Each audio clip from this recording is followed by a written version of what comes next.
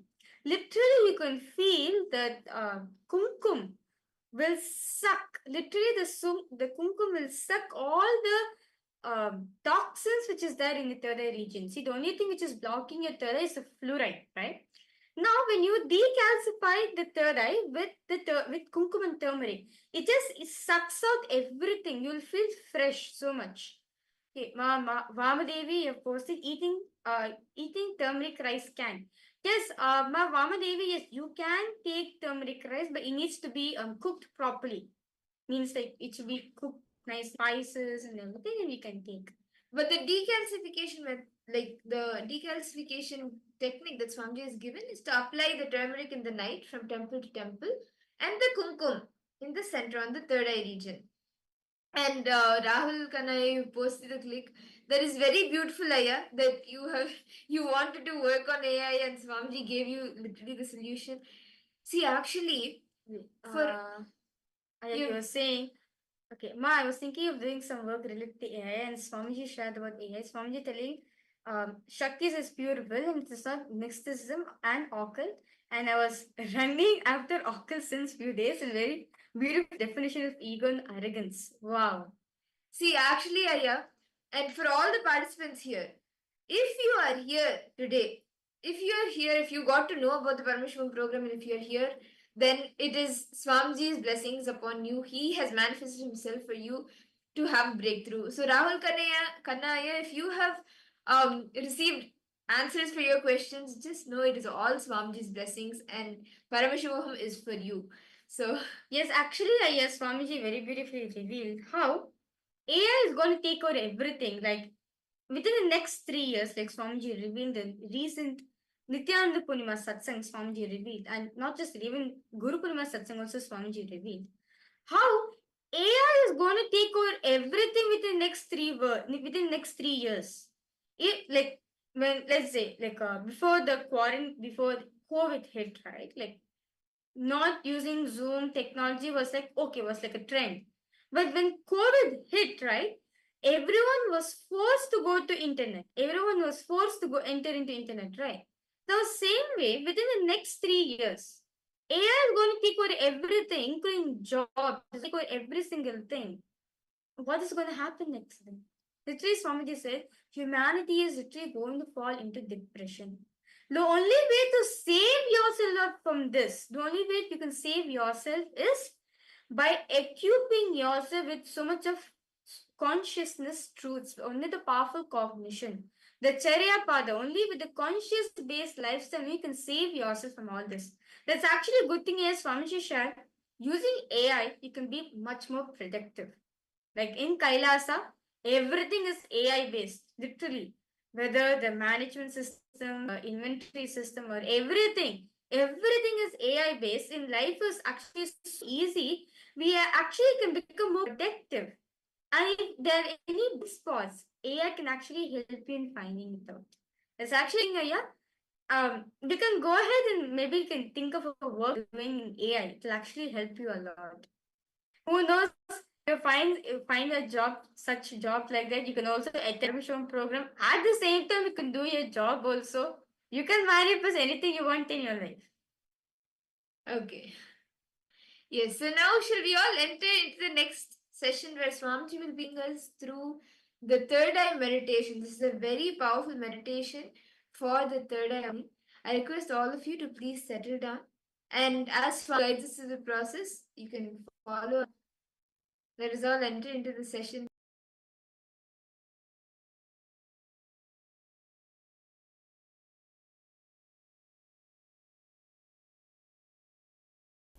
All of you listen, understand the logic. See, a large fire can only make your eyes fatigued, tired. Your eyes will only try to get diverted. But small fire in lot number, like this diyas, like this deepas, will demand your attention so much on your eyes. Naturally, your whole attention will start falling on the third eye. Small but large number will demand your attention on the third eye in a very soft way. So naturally, the third eye will be intensely awakened. Now, I am putting the bioenergy of Sadashiva into all these lamps. So just intensely try to look all the fires at a time. Please listen. This is the key of the technique. Every light in front of your eyes, try to look at them all spontaneously, simultaneously. Understand these two words, spontaneously and simultaneously. Just spontaneously and simultaneously try to see all the light in front of your eyes. Whatever light is in front of your eyes, try to see spontaneously, means without planning, just naturally and simultaneously. Don't try to see the bottom first, then middle, next, top. No, try to grasp whole thing simultaneously. Listen carefully. Look at all the lights seen in front of you in the Sahasradipa Stamba simultaneously and spontaneously. Try to see top to bottom simultaneously. So your third eye will be rubbed with your attention.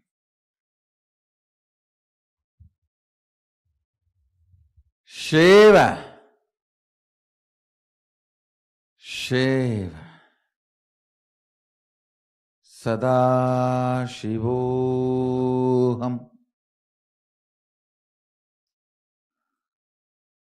Try to see all the deepas, all the light simultaneously from the top to bottom without moving the eyeballs. Without the movement of the eyeballs, try to grasp the whole thing simultaneously. Shiva. Shiva. Shiva. Shiva.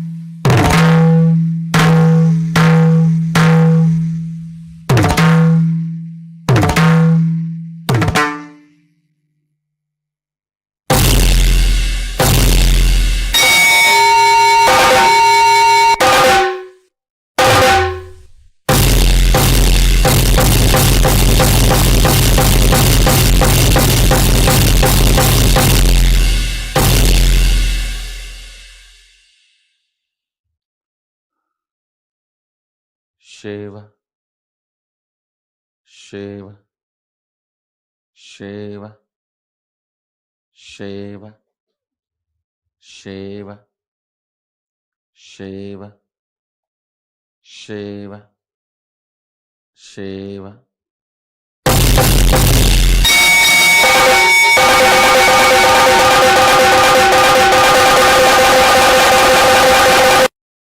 Shiva.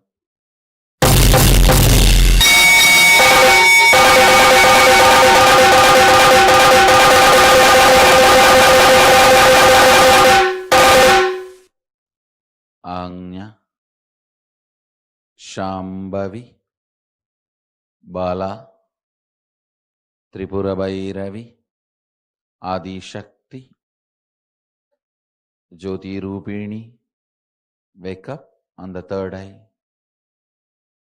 Shiva, Shiva, Shiva. Try to grasp all the lamps from top to bottom simultaneously without moving the eyeballs.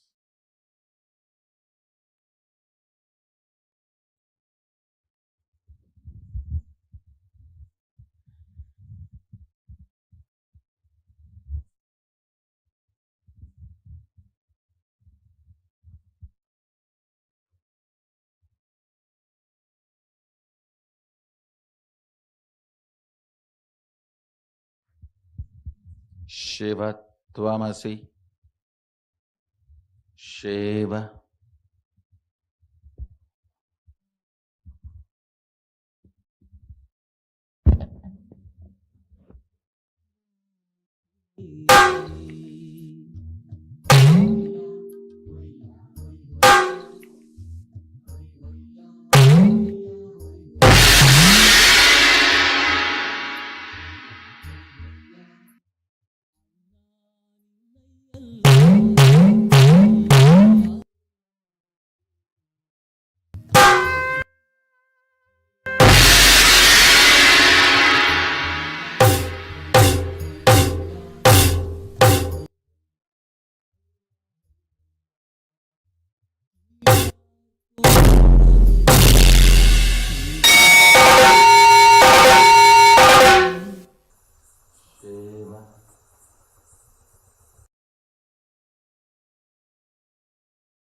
சத்தியம் காத்திடும் உத்தமத்தியே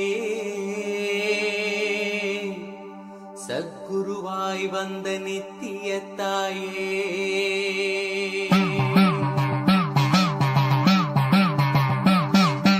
வேதங்கள் வணங்கிடும் ஆதியும் நீயே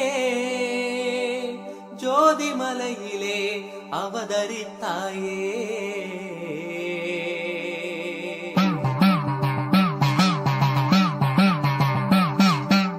அவனியை பேணும் ஞானமும் நீயே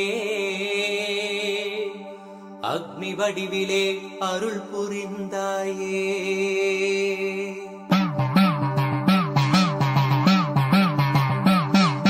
பூதங்கள் ஐந்தையும் ஈன்றவள் நீயே அழல் உருவாகவே ஈன்றெழுந்தாயே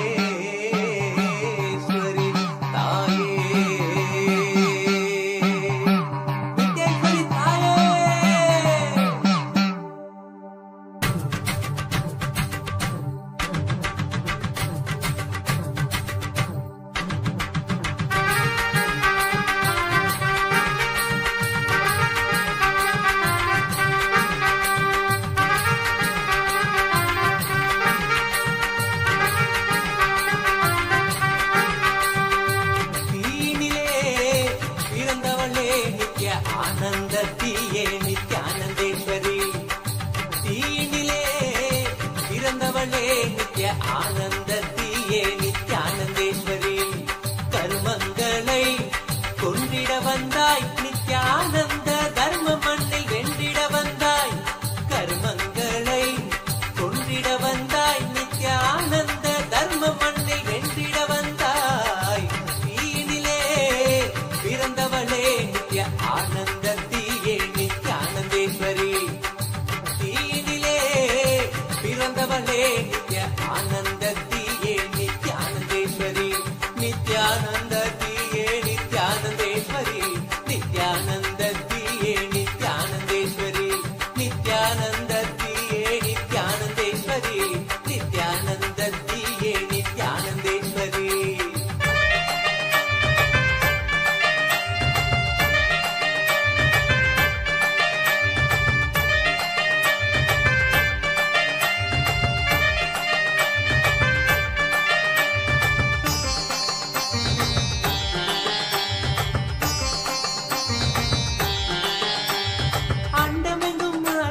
பிறந்தவளே நித்ய ஆனந்தத்தியே நித்யானந்தேஸ்வரி.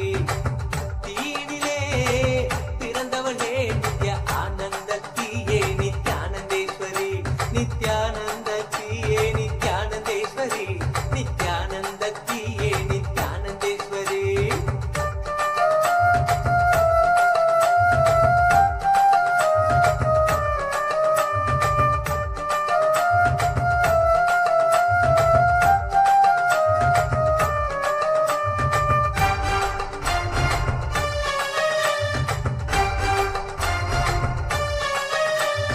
நெருப்பினிலே பிறப்பு தந்த அன்னையும் நீயே, எங்கள் நித்யானந்த அக்னீஸ்வரியான தாயே. நெருப்பினிலே பிறப்பு தந்த அன்னையும் நீயே, எங்கள் நித்யானந்த அக்னீஸ்வரியான தாயே. கனலான கருவறையில் எமை சுமந்தவளே, கனலான கருவறையில் எமை சுமந்தவளே. புனித புனலான புது வாழ்வை எமக்களித்தவளே, புனித புனலான புது வாழ்வை எமக்களித்தவளே. அக்னி வடிவில் அன்னையும் நீ முத்தமிடுகையில் நித்ய ஆனந்த மழையினிலே சித்தம் குளிருதே. அக்னி வடிவில் அன்னையும் நீ முத்தமிடுகையில் நித்ய ஆனந்த மழையினிலே சித்தம் குளிருதே. உந்தன் வெப்பம் ஞான தெப்பம் தேகம் தீண்டவே, உந்தன் வெப்பம் ஞான தெப்பம் தேகம் தீண்டவே. கொண்ட ரோகம் சோகம் நீங்க நித்ய யோகம் மலருதே, கொண்ட ரோகம் சோகம் நீங்க நித்ய யோகம் மலருதே. தீனிலே பிறந்தவளே நித்ய ஆனந்தத்தியே நித்யானந்தேஸ்வரி. நித்யானந்தத்தியே நித்யானந்தேஸ்வரி. நித்யானந்தத்தியே நித்யானந்தேஸ்வரி. நித்யானந்தத்தியே நித்யானந்தேஸ்வரி. நித்யானந்தத்தியே நித்யானந்தேஸ்வரி.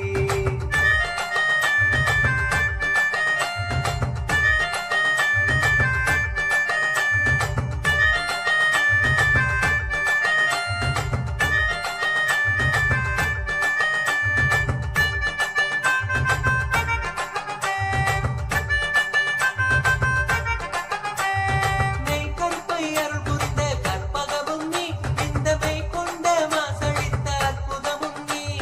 மெய் கற்பை அருள் புரிந்த கற்பகமும் நீ, இந்த மெய் கொண்ட மாசழித்த அற்புதமும் நீ.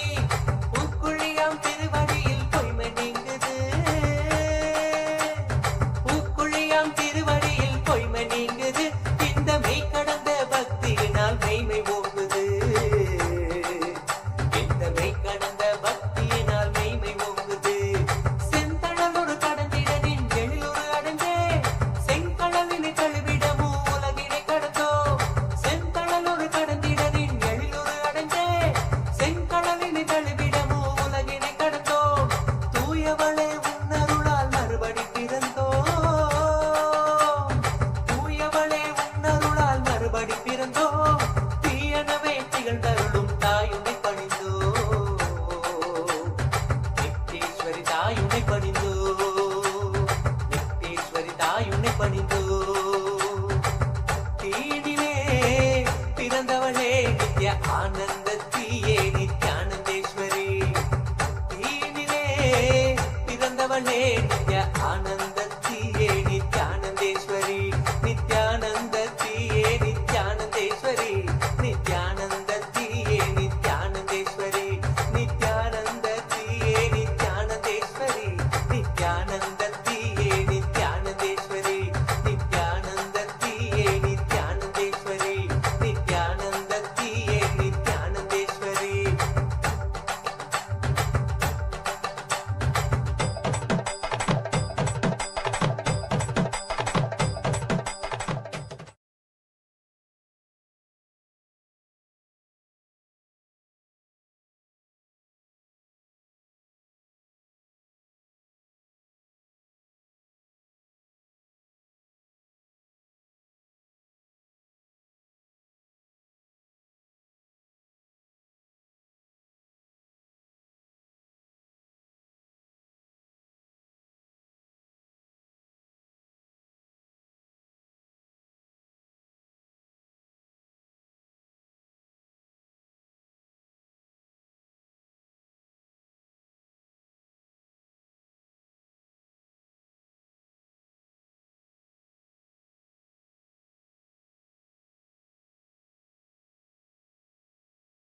Nithyanandam, to all participants. That was a very powerful initiation all of us received from Swamiji. So, without any further delay, let's now enter into the power manifestation. As all of us right now had gotten that initiation from Swamiji, right? So, can I request all of you to please get a cloth and come? Um, any cloth? If you have an IBAN, that's great. Or if you have a cloth, I request all of you to get a cloth. Any eyeband or cloth. Actually, after this powerful initiation and the third eye meditation that Swamiji guided us through, all of us will now be doing the power manifestation ourselves. Ma Wang Hang Yu, you have asked, is this the third eye video? Yes, this is the third eye video which all of us just now saw, Ma Wang Hang Yu. Okay. Can I request all participants to please get your IBANs and come? We're going to be starting the power manifestation. Ma Saralananda, then Gustavo Aya, Ma Vamadevi, Ma Siavu, Ma Margarida.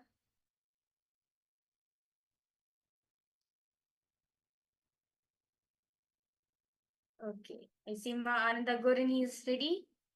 Yes. Now start. Ma Sophia in Z. You also can bring your IBAN, Ma, and settle down.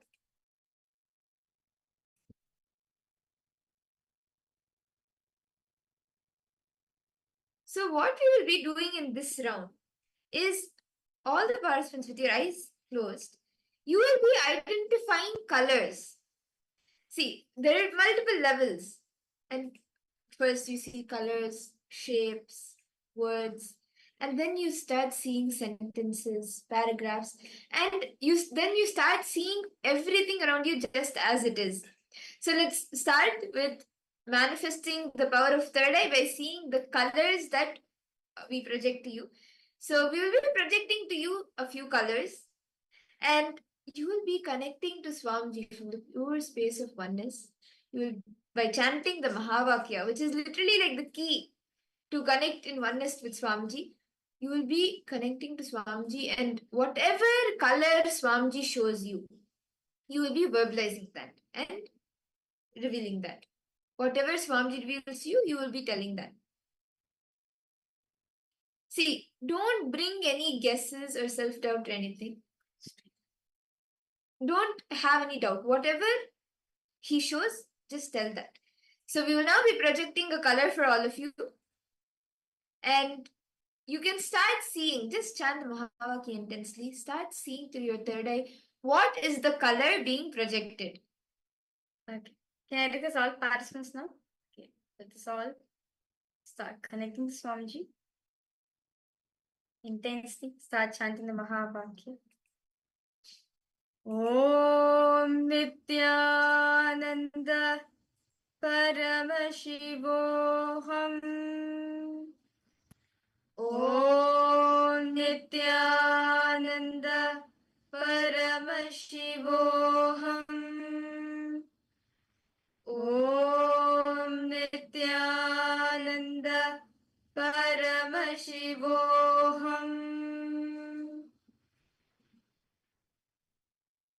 Intensely chant the Mahavakya. Now, a color is being projected for all the participants. Just ask Swamiji. Ask Swamiji to reveal what is the color which has been projected.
Yes.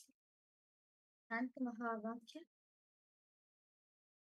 Whatever Swamiji reveals to you, start verbalizing it. Whatever color Swamiji reveals to you.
Now,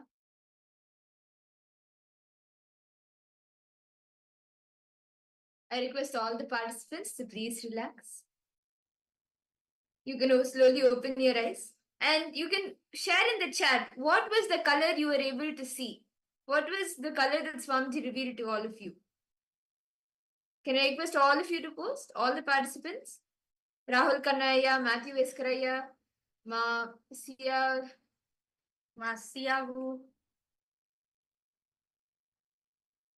Ma Margarita. Come on, all of you can post. What was the color?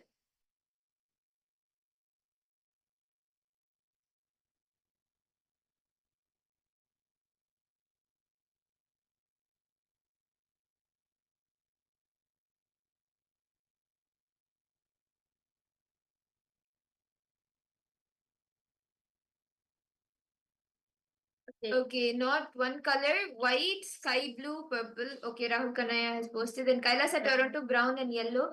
KAILASA Toronto, can I request if you could even put the name of who has seen this color? And okay, Masia pink.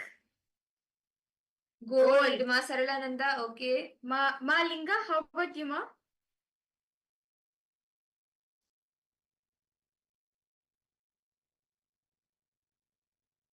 Okay, Ma Kamadhana has put brown and yellow. Okay. Small flowers, colors. Ma Ananda Ghorini, what did you see, Ma? Ma Iqbal Bano.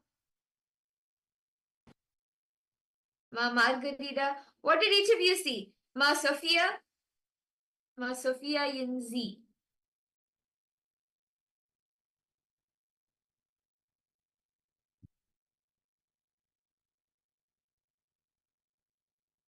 Okay. So shall we all see the answer now? Ma Ananda Ghorini, you want to post, Ma?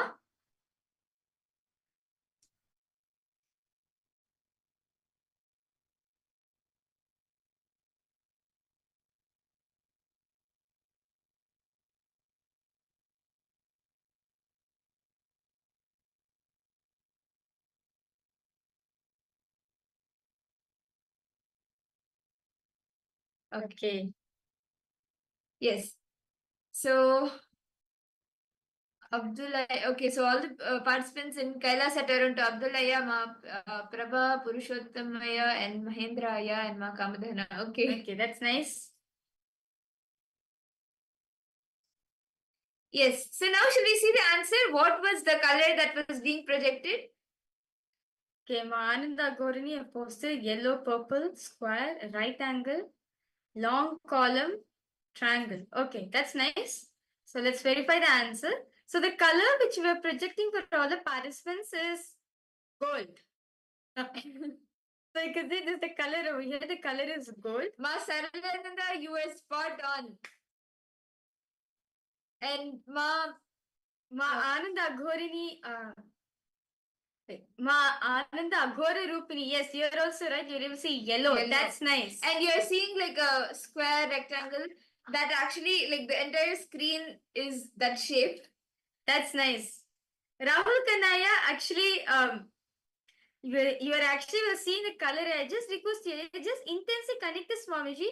You have seen you were very close to it. You were very close to the manifestation. I request you, just connect this, Swamiji, intensely. You'll see you'll manifest in the next round.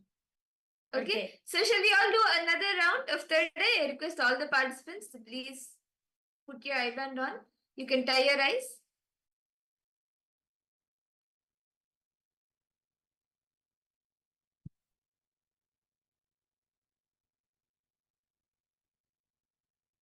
Please tie your eyes, sit straight. Chant the Mahavakya intensely. Visualize yourself as that 25-headed Paramashiva with 50 hands manifesting. Just connecting the pure space of oneness with Swamiji. Om Nithyananda Paramashivoham. Om Nithyananda Paramashivoham. Om Nithyananda Paramashivoham.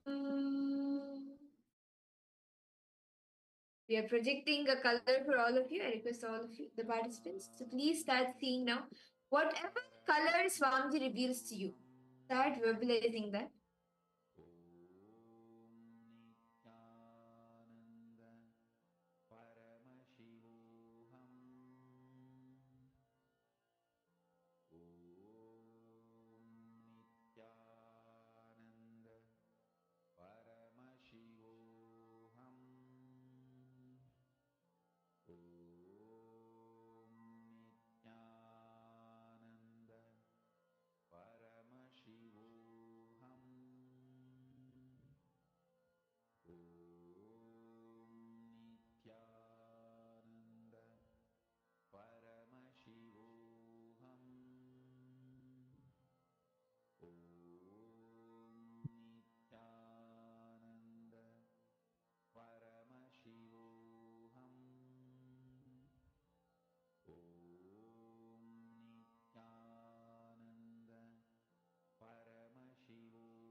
Intensely connect with Swamiji.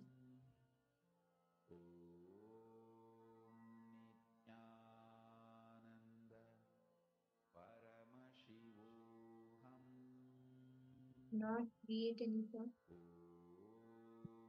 Sustain any thoughts. Not destroy. The space of pure untouching.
I invite the participants to now please relax. You can slowly open your eyes. And you can post in the chat what was the color that was being projected. What did Swamiji reveal to you? How you experienced the power manifestation? All of you can open your eyes. Start seeing whatever Swamiji showed you. Ma Saralananda, Ma Margarita, Ma Iqbal, Marcia, who all of you can post, and Anthony Mosolita. Yeah, you can also post, Anthony Aya.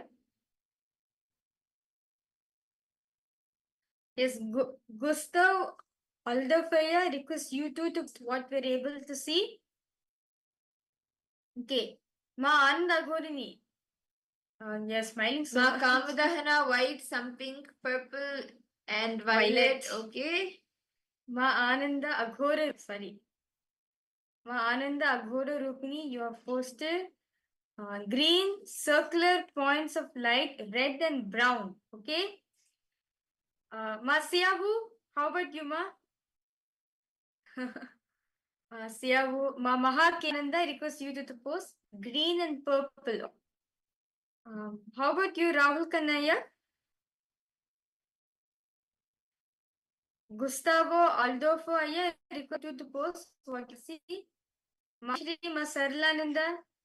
Okay, red, brown, green. Red, brown, green. Okay. Green and purple, gold. Yes, okay. So should we all see the answer now? So the color which is being projected for all the participants was blue in color. Rahul Aya, you saw blue earlier. You saw blue in the previous round there. See, if you have just connected to Swamiji intensely, Swamiji would have shown you the same color. Okay, that's nice. See, that's why, see, all the participants, great. All of you are seeing this. It's a good start, actually. That's wonderful. Yes. So should we all do one last round? And all the participants wear the eye band. You can tie your eyes.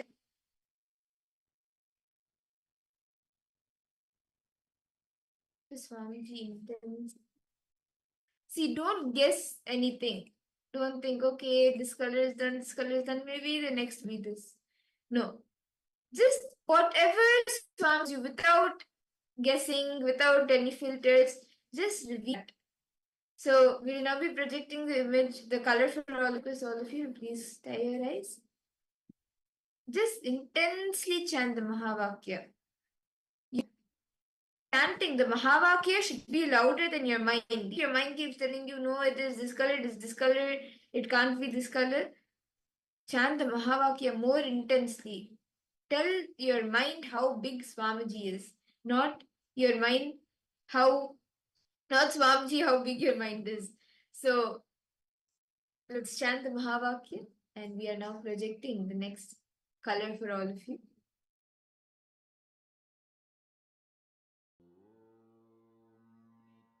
Intensely chant Vakya as they're connecting to Swamiji.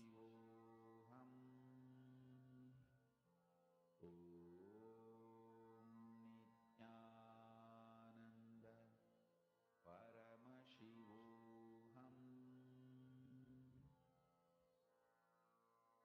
Mahamahavagya, spiritual lullaby for samadhi, and Suprabhatam, wake up call, wake up song for Paramashiva. This Mahamahavagya is spiritual lullaby for you to fall into samadhi. Suprabhatam, wake up song for Paramashiva to wake up in you. Just remember this one powerful cognition. This Mahamahavagya puts me in samadhi. This is spiritual lullaby for samadhi, and Suprabhatam, wake up song for Paramashiva in me. For Paramashiva to manifest. With this one spiritual powerful cognition, chant this Mahamahavagya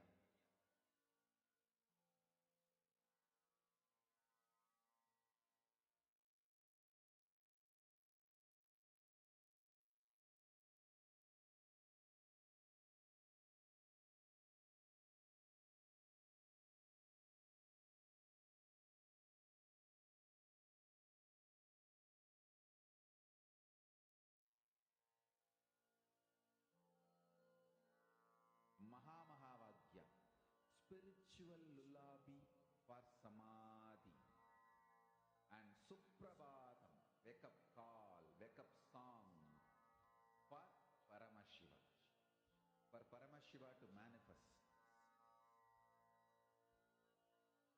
With this one spiritual powerful cognition, chant this Mahavagya.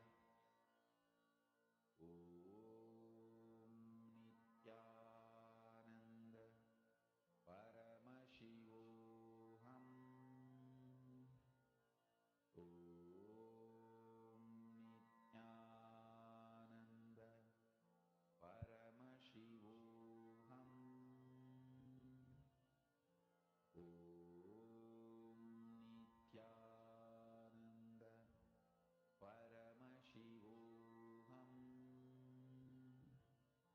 Om Nithyananda Paramashivoham.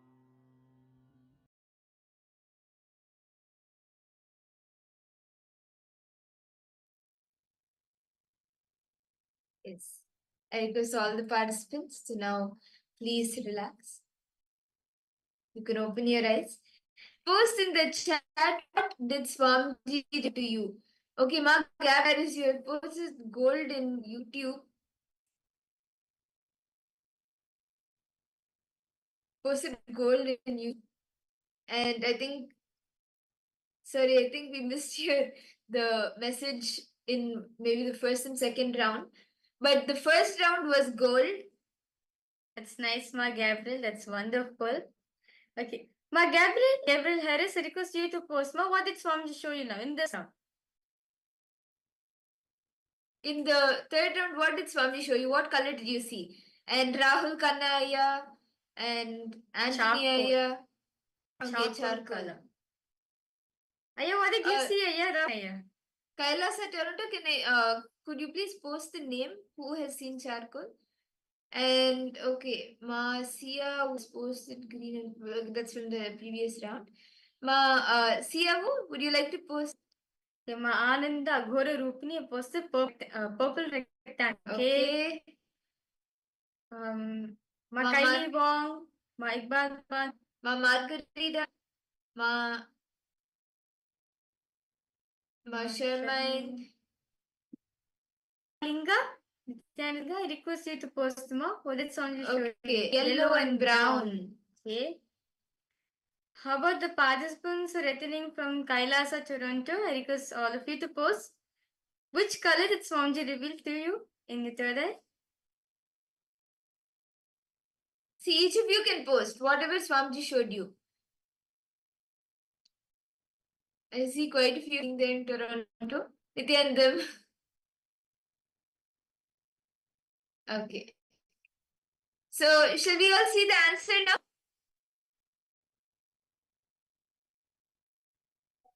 Yes, so Rahul Kannaya has put, this time I saw yellow and dark color, gray, red. Okay. So let's now verify. So the image, the color which we projected for all the participants was dark violet. Dark violet was the we chose. And Rahul Kannaya, you have gotten dark color. That's amazing. You have been able to identify the shade.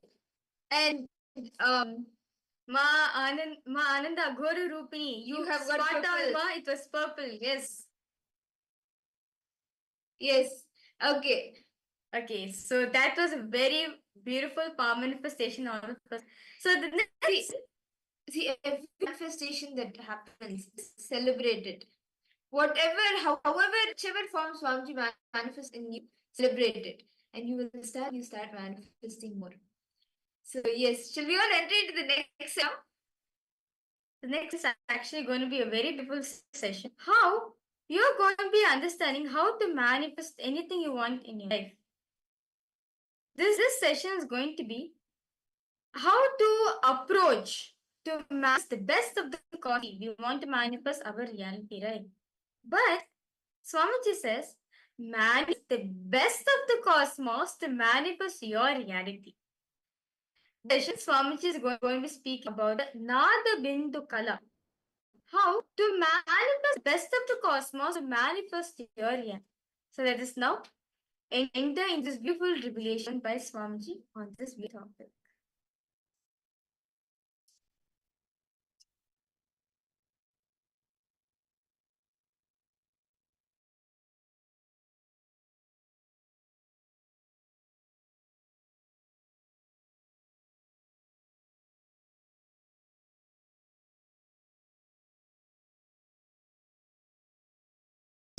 Listen.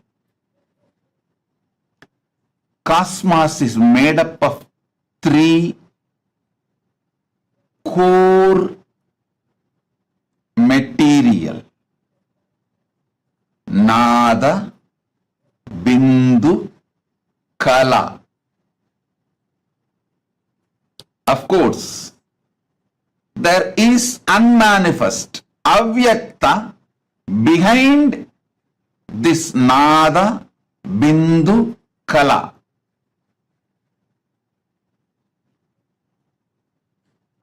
If you want to connect with cosmos, manifest cosmos in you, these three principles, Nada means frequency,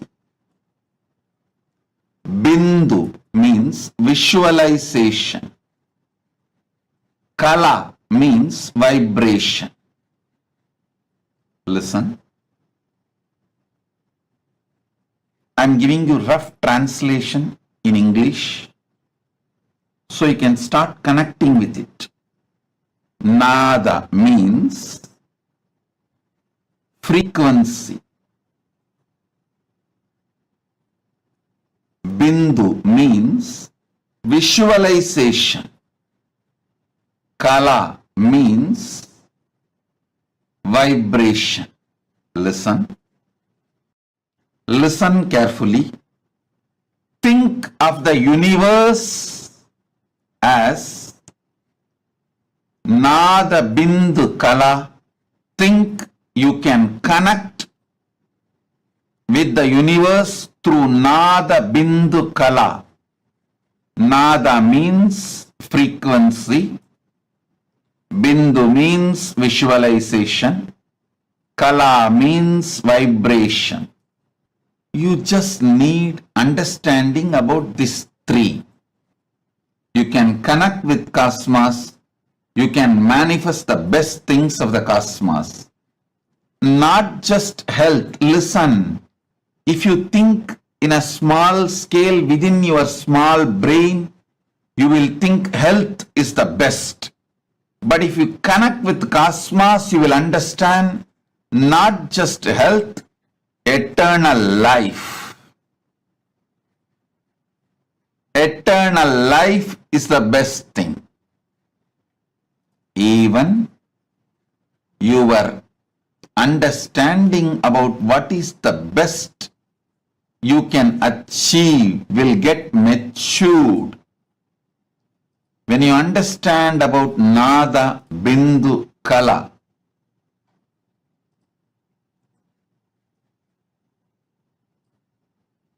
listen, again and again and again, all great things on this planet Earth happened when some being knowingly or unknowingly connected with cosmos through this Nada, Bindu, Kala, whether it is the outer science or inner science, culture, arts, philosophy, spirituality, any field.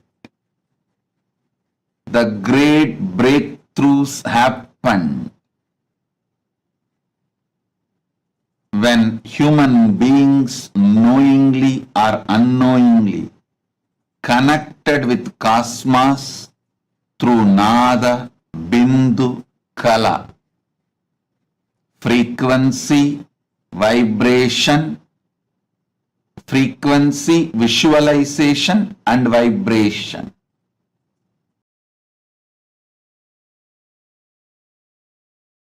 And let me come to this revelation I am making.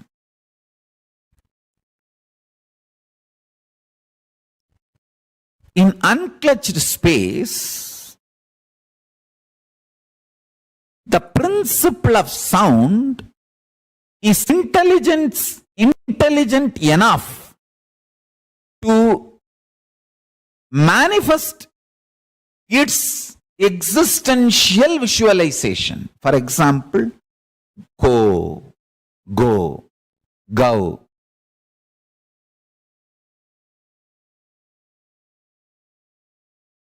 Go Mata. When you are in a unclutched space and listen to that sound, Go Mata, that sound is powerful and capable enough to create. The visualization of the cow in you, understand. It may look very funny when I am making this statement. I just want my disciples to sit and do this power manifestation.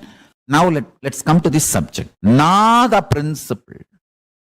Even if you decide, let me decide to be unclutched.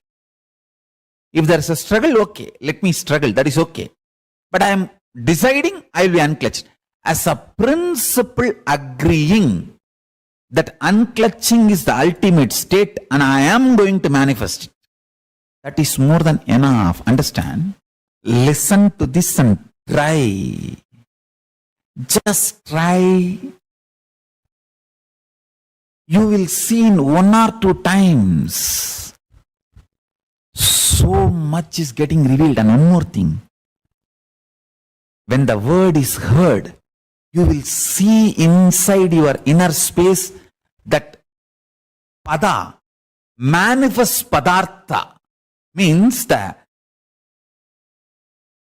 sabda, the nada manifests bindu. The sabda manifests that idea, that principle. Paramashiva's message from Sri KAILASA. Directly listen.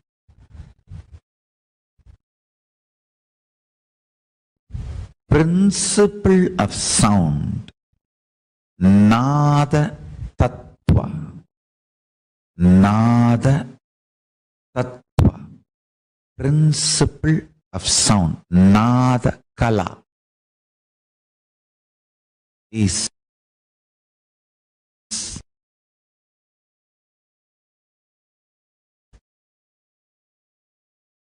the source principle through which manifestation happens. Understand? It means manifestation of manifestation, manifestation of sustenance, manifestation of rejuvenation, and manifestation of pulling out of delusion, manifestation of liberation. So, Srishti of Srishti, Srishti of Sthiti, Srishti of Samhara, Srishti of Trobhava, Srishti of Anugraha. Understand? All the 5 sacred actions of Paramashiva manifests from the principle of sound, Nada Kala. Nothing but working on sound, Nada Kala. The principle of sound.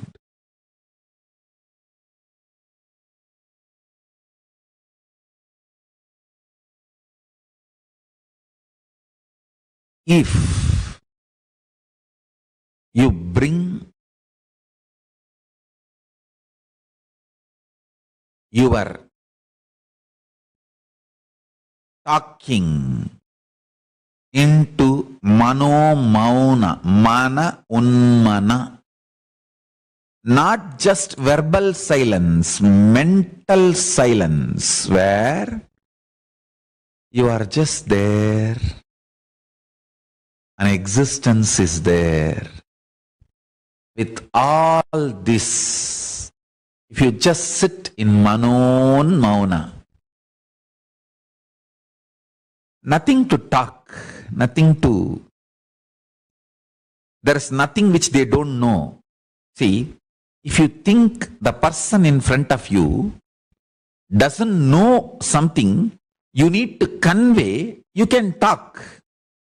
But here all of them are Paramashiva. They know everything before even you think. What kind of thought currents you will have, they know. Nothing to think. Just sit with any of this. If you don't have any of this around you, use my Atma Murti. Sit with any of this. Manon Mauna. Nothing to talk, nothing to share. Understand in Mano Mauna, Mana Unmana. You understand the difference between sound, music, words.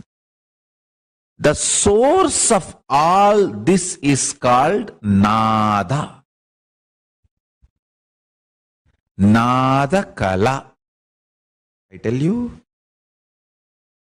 if you can rest Nada Kala, not only you will understand all languages, you will know you can manifest anything you want just by creating the right sound.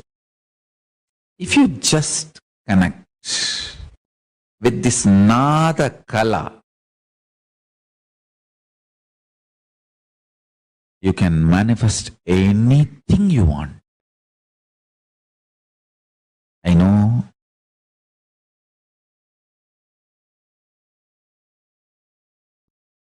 all your doubts, denial. I am sympathetic towards that.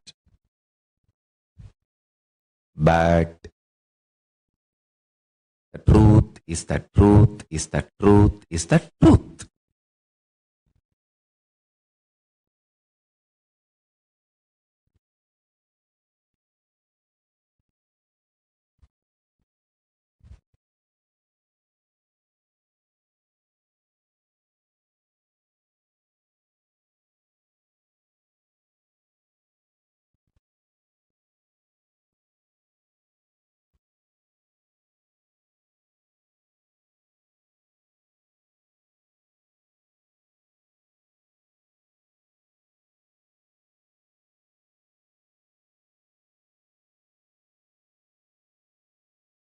Truth is the truth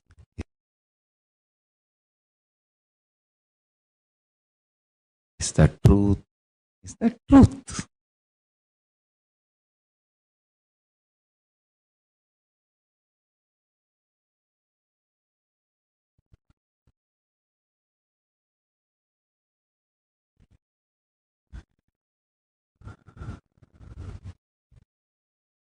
Every time I utter a word, I am just releasing that energy into your system. But understand, just if you come to completion, that is enough. I can manifest anything you want in your inner space. And that will simply become reality in your outer space. See, Paramashiva is doing Ananda Tandava eternally, always. He is doing Ananda Tandava eternally, always.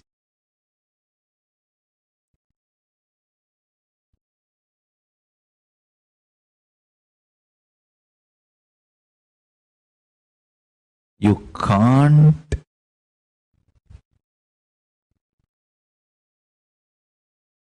miss Paramashiva's Ananda Tandava. It's too powerful. Everything happening in your life is just his Ananda Tandava. Either he is creating through his Damaru, or he is protecting through his Abhaya, or he is cleaning you through his fire, or he is pulling you out of delusion through his feet, and he is liberating you through that feet he has lifted. Tukkiya Diruvadi. The feet he has lifted, dancing. Understand? His Ananda Tandava is continuing. See, the pure vibration is the nada in you. How you convert that nada into sabda, sabda into language, how you use those words on yourself, and how you use that words on others, and how others use words on you, and how you consume, get impacted, decide to get impacted by the words others use on you. The whole thing should be with absolute life positivity. Listen intensely. Don't be deluded by the signals you experience inside your existence. Don't be deluded by the collective narratives you all create. Don't be deluded and diluted by more and more deluded narrations of yourself, universe, life. Live on the reality, truth of the Akashic records, Veda Agamas. Let the universe reveal its grand narrative in the form of Veda Agamas to raise the quality of your existence, to give you all superconscious breakthrough. Kala, time is my skin on which these signals raise. The signals you perceive is not the reality of the universe. The reality of the universe is consciousness.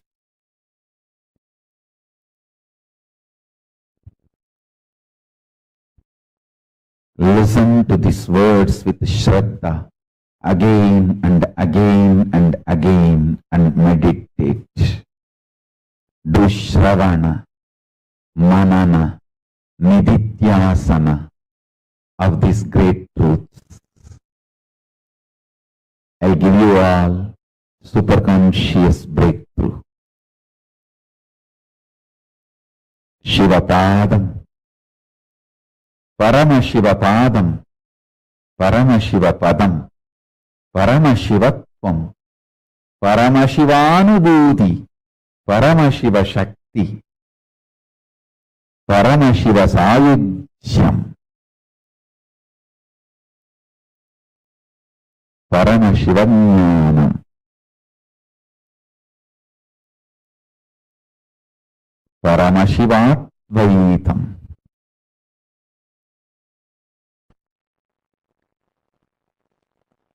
spiritual alchemy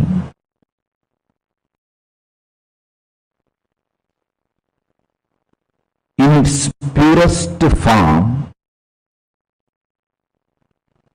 expressed as Nada Bindu Sambandha. Nada Kala, Bindu Kala, Sambandha. The relationship between Nada Kala and Bindu Kala. Anyone masters this science masters Paramashivatva. Let me explain deeper meaning of this message. Listen intensely.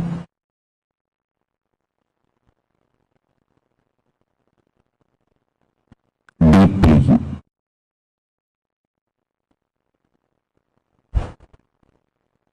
Spiritual alchemy process of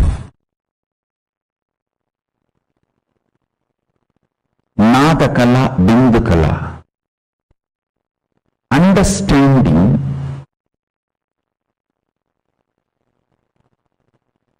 the words you use inside and the life you manifest inside and outside is closely connected. Understanding what words create what kind of emotion in your heart, signals in your brain, your emotions and signals when they are connected, when they become powerful, what kind of the life you manifest inside and outside. Understand these multiple things. First, the words you use casually. You start many times using the words casually without even understanding its impact on your brain and on your heart. How emotionally they impact you and what kind of the ideas they manifest in your brain when they meet. See, when the impact on your heart, impact on your brain meet, when you enter those experiences, what kind of a personality you are manifesting. Understand? Life affective, life positive, you actually manifest that personality. It just needs few days of training, not more than that. Because within a few days you will start seeing the result. Even your muscles say by the words you utter. If you are able to see me, hear me smoothly, please wave your hands. Even the muscles you build, the muscles of your body is built every day by the words you utter.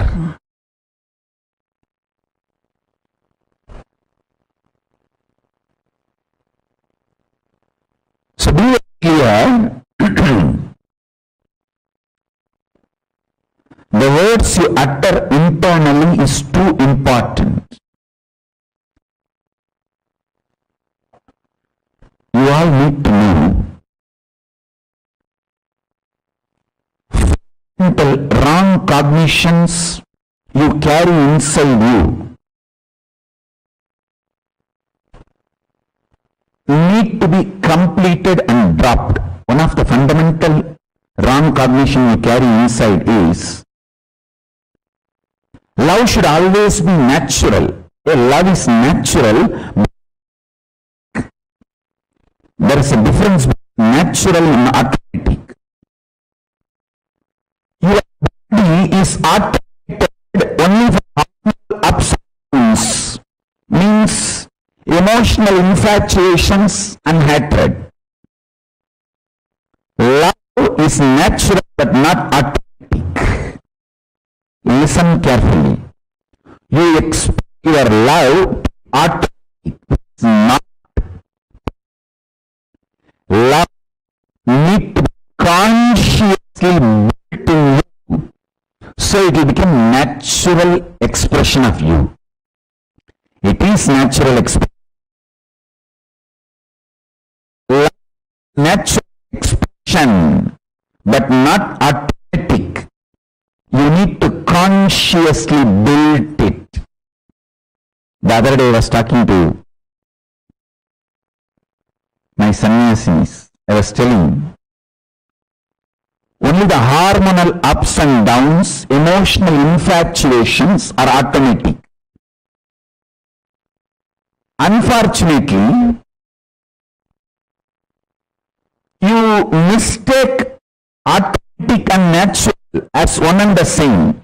Love is natural but not automatic. I'll explain about the Nada Kala, Bindu Kala. Understand the words you use inside you, meanings you give for those words, impact of those words in your heart and on your brain.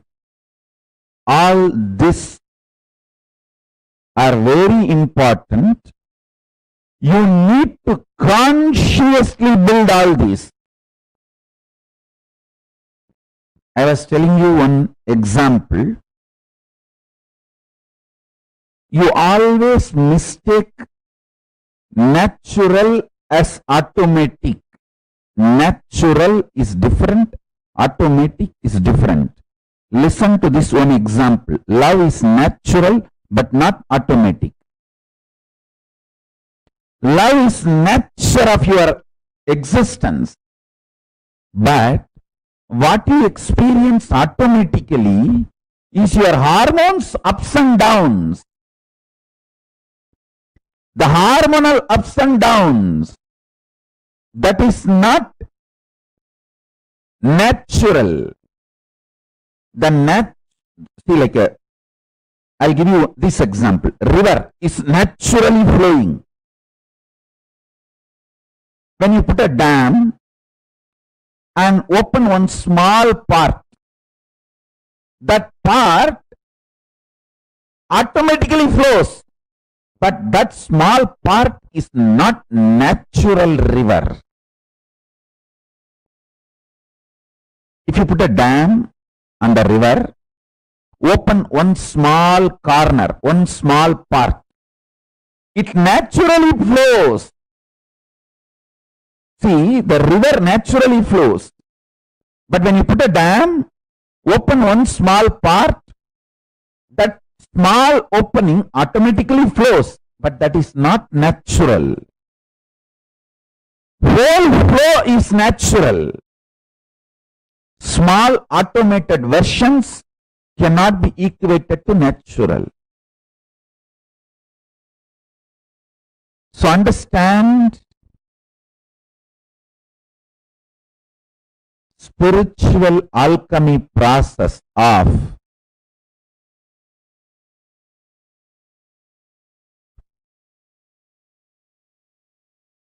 aligning your Nada Kala, Bindu Kala, your verbalization energy, visualization ability,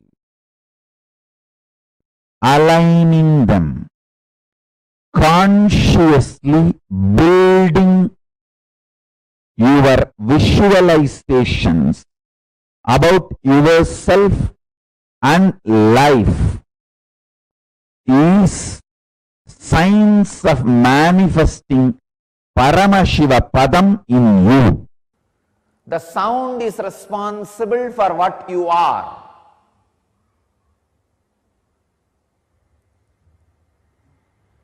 So sound is responsible for the sickness you carry, whether physically or mentally.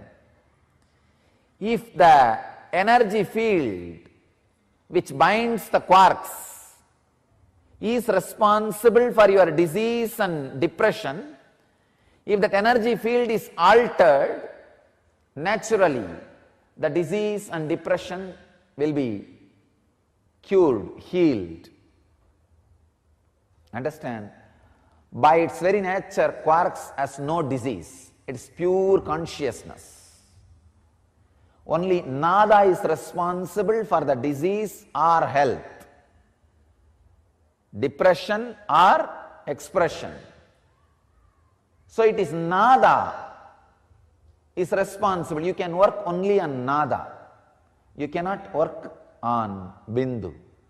Bindu is beyond consumption, the pure consciousness.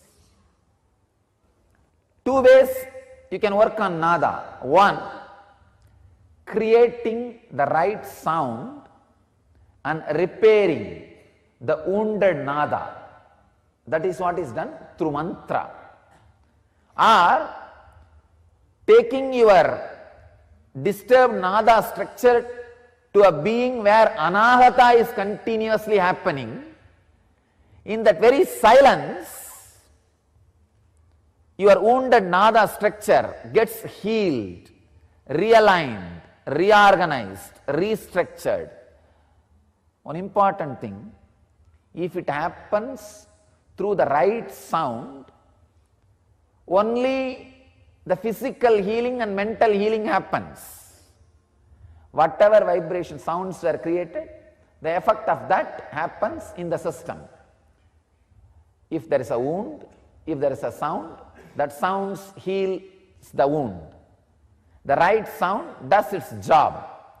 But if the wounded nada structure is brought near the anahata dvani, the uncreated sound which constantly master is radiating, which Shankara calls us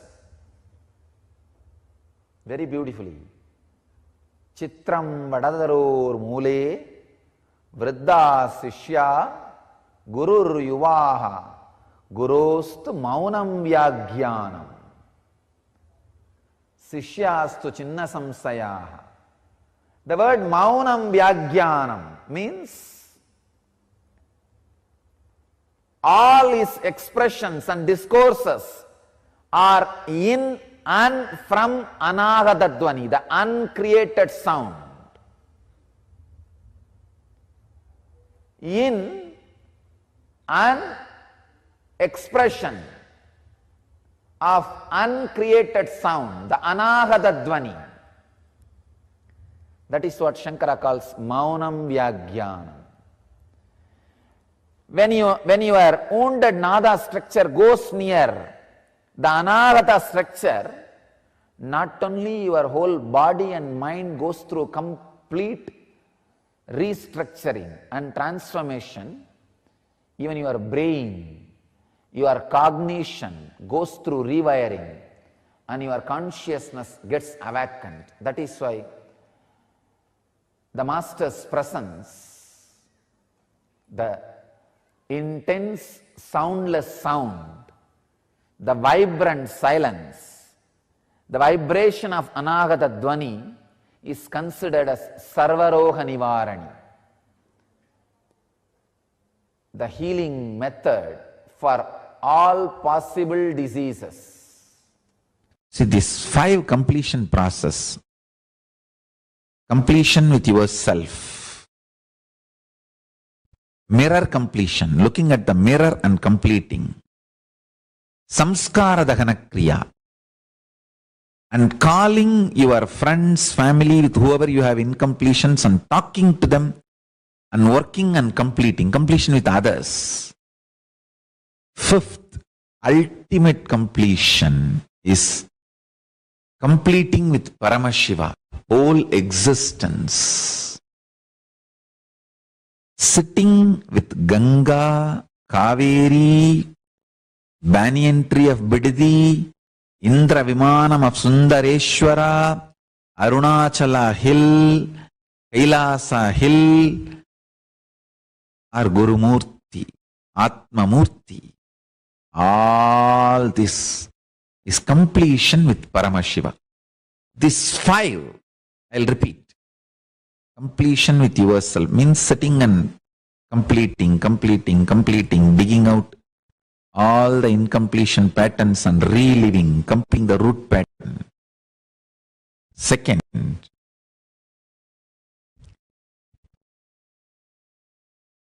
using the mirror and practicing completion. Third, samskara dagana kriya. Fourth, calling people with whom you have incompletion, sitting and talking out with them and bringing to completion. Fifth, ultimate completion, completion with Shiva. This 5, whoever practices these 5 completions will realize Nada Kala, understand the sound, the source of sound.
Yes.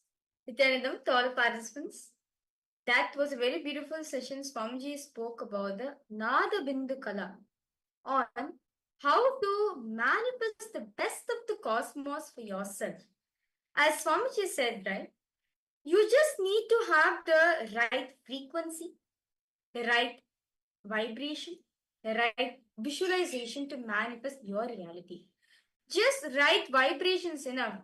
That's enough for you to manifest your reality. I request all participants to post. What did each and every one of you understand by this? As this today, Swamiji is going to be initiating this as an Swamiji is going to be infusing this truth into all of us, where you can manifest what you want, not just that alone, but you can also manifest the best of the cosmos. See, Swamiji says that the words you use inside yourself and the life you manifest inside and outside is closely connected. See, the words you're using inside yourself and outside matters a lot, as words create emotions in your heart, signals in your brain. That's the fundamental of Narapindukala. How many of you are understanding this? I request all participants to post. If you have any questions, any doubts, do feel free to post in the chat section. Okay. How many of you are understanding? See, Rahul Kanaya, I hope you're catching this point. I request all participants to post. If you have any questions, any doubts you have, do feel free to post in the chat section. See, the words you utter to yourself, Swamiji is saying over here, right? The words you're uttering to yourself matters a lot, as it manifests your desire. Whatever words is uttering to yourself, you manifest that outside.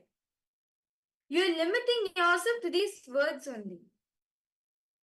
So understand, as words, see, what does words carry? Words carry certain vibrations, right? Words carry certain vibrations. And words have some vibrations in it.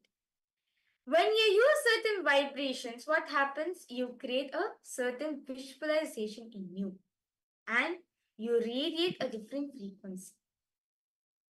So in this session, in Nadapindukala, right, Swamiji very elaborately explained about how the words you utter to yourself matters a lot, as they are powerful. See, the words you utter create emotions in your heart and create signals in your brain. Your emotions and signals, when they are connected, when they become powerful, what kind of life you manifest inside and outside of you, that is the fundamental of Adabindu Kala. If you're having the ability to create certain emotions and signals in you and manifest that life outside, same way, you can also manifest whatever you want in your life. That's what Swamiji says. The words you utter to yourself matters a lot, as just by using the right frequency, right vibration, that's enough. You can manifest anything you want. So all participants understanding? The words you use are very important. The visualizations and the frequencies, every single thing that you use directly results in the reality that you manifest. Can I request all the participants to now take a moment? I hope all of you have your pen and paper. I request all the participants to please take a moment and pen down the words, all the words that you use towards yourself casually without even understanding the impact that it has on your brain or on your inner space, on your being. Most of the time, we tend to use the words casually, like, I'm not able to do this, this is not possible for me. All of these words, we start using it consciously or unconsciously, and we start believing that it is the reality. We start believing that that is how we manifest, that is our reality, and we don't see the different possibilities that are open for us. That is why, can I request all the participants to write down all the words that you use towards yourself casually, that you don't even see or understand how it is impacting your brain or your inner space. Can I request all the participants to please take a few moments? to write this down.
Nithyanandam, to all participants. Hope all of you have done writing. If you have any questions, any doubts, do feel free to post in the chat section. Rahul Kanaya, you're done writing?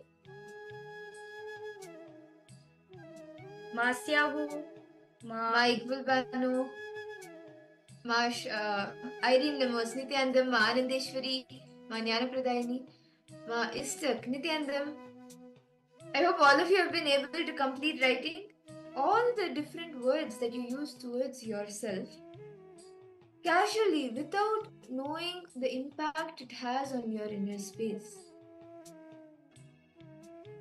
I hope all of you have been able to write down any questions any of you have. Rahul Kanaya, have you been able to write down?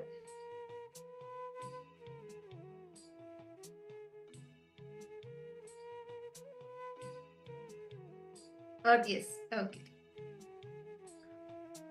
Okay, Masyahu, you have any questions? I request all participants to post if you have any questions, any doubts. Do feel free to post in the chat section. Yes, my Gabriel Harris. Then, okay. Masyahu, you found there's so many SDH you're having. That's a good thing to have. That's actually a good realization. No, that's nice. Ma Wei Huang, my Nithyanandam to you. Ma Ilka, Ma Jnanapradayini. Okay. So all of us understood, right, how the words we create, the words we utter to ourselves matters a lot as it creates pain. It impacts, it does give an emotional impact on you and also creates signals in your life. So now I request all participants now to write down. Pen down. Okay, now Rahul Kanai, now you have written down, right, all the casual words you've uttered in your life, right? Now I request you here to pen down how emotionally the words have impacted you and what kind of ideas started to manifest in your brain. To give an example, the astrology prediction which you shared earlier, I'm just taking that as an example, okay? So earlier you were saying that, so basically, okay, whatever words you written, now the prediction has been done for you. Now what happened? Now this word, what is impacted on you emotionally? Intense fear. Oh, am I going to fall sick? When am I going to fall ill? You have an intense fear within yourself, right? The deep anxiety you're feeling inside yourself, right? And because of that, what are the things you started manifesting? You started thinking that, oh my God, I don't know what's going to happen to me. I need to get as much as things as possible. Like kind of like grabbing. Like because you have that anxiety, the insecurity is there in you. So that's why you started cherishing thought currents that, oh my God, am I going to be fine for me to do this? Now it's on to enjoy whatever I want. You're constantly in the thought of insecurity, right? Because you're not so very well that if that will impact on you. But let me tell you some trouble on you. Since you have Swamiji in your life, the grahas will not affect you that much. Swamiji himself said this. You may have whatever doshas, but if you have Guru in your life, he will take care of the rest. He will make sure, see, Rahul Kanaya, because you're attending the program and you're holding on to Swamiji and you're connected to Swamiji, you have Swamiji in your life, Swamiji will take care of the rest. Do not worry about it. All you need to do is just drop that insecurity which you're having. Because of the deep insecurity you're having, you're not able to manifest any realities you want. Even if you're manifesting anything good in your life, it always turns out to be something which is not fulfilling. You feel this is just temporary. I need something permanent. You feel like anything manifesting in your life, it's not fulfilling you. That fulfillment is not happening in you. So, is all participants understanding Ma Siyahu, Ma Istek? Is all of you understanding how words create an impact in each and every one of us? It can be anything. See, a friend might have said, I hate you. But it might have created like a deep emotion within you. Oh my God, he hates me. I don't know what to do. Like you really feel powerless about it. And you started cherishing an idea within you that, oh my God, that means life hate me. I don't know how to make friends with life. I don't know how to make friends with people. But understand all this, the source, the root, if you see, is just one sound, one vibration, one sound which is being uttered. So is everyone understanding how words impacts our our system? Actually, this is scientifically proven by a scientist named Dr. Masaru Emoto. It's a Japanese scientist, researcher, where he found out that since our body, right, is made with 70% of water, he was able to see that he did a very beautiful research how words impact on us. So basically, what he did was, he did two test runs he did. One, by sharing continuously all negative words. I am angry, I hate you, all sorts of powerless negative words he shared. Now, when he is checking the water crystals in the body, right? When he's checking the water component in the body, and if you go in the microscopic level, if you see in the water droplet, crystals will be formed. The crystals came out to be basically to he had a cup. He was sharing all the negative words. He froze it and he froze it. Now, when the crystals were formed, right? The crystals were really ugly. The crystals which was formed was not at all beautiful at all. This was all negative words. Now, when he shared all the positive words saying, I love you, I am happy, I am blissful, I am peaceful, all the positive words he started sharing, right? Now, when he froze it, the ice, the water created very beautiful crystals to look at. So this study makes each and every one of us understand the words you utter to yourself matters a lot. See, because continuously we cherish negativity, continuously we cherish SDHD within ourselves. That is why we only continuously manifest suffering in our life. But instead, if you cherish, I am Paramashiva, I am Swamiji, I can manifest it. You will see, you'll manifest that kind of reality outside of you. So I now request all participants to pose.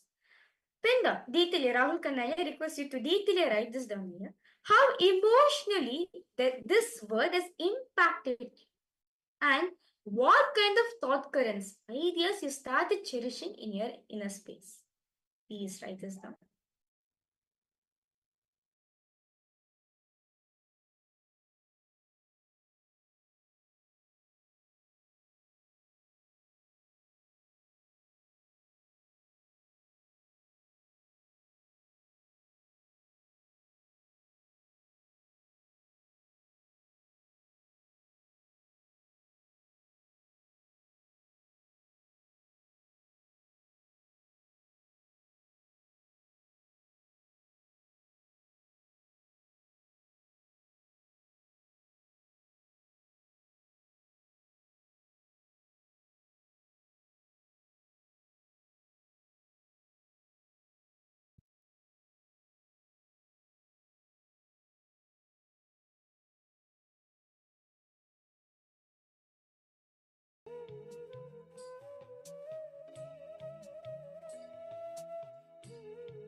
Nithyananda, I hope all the participants, all of you have been able to pen down how all of the words that you casually use towards yourself emotionally impact you.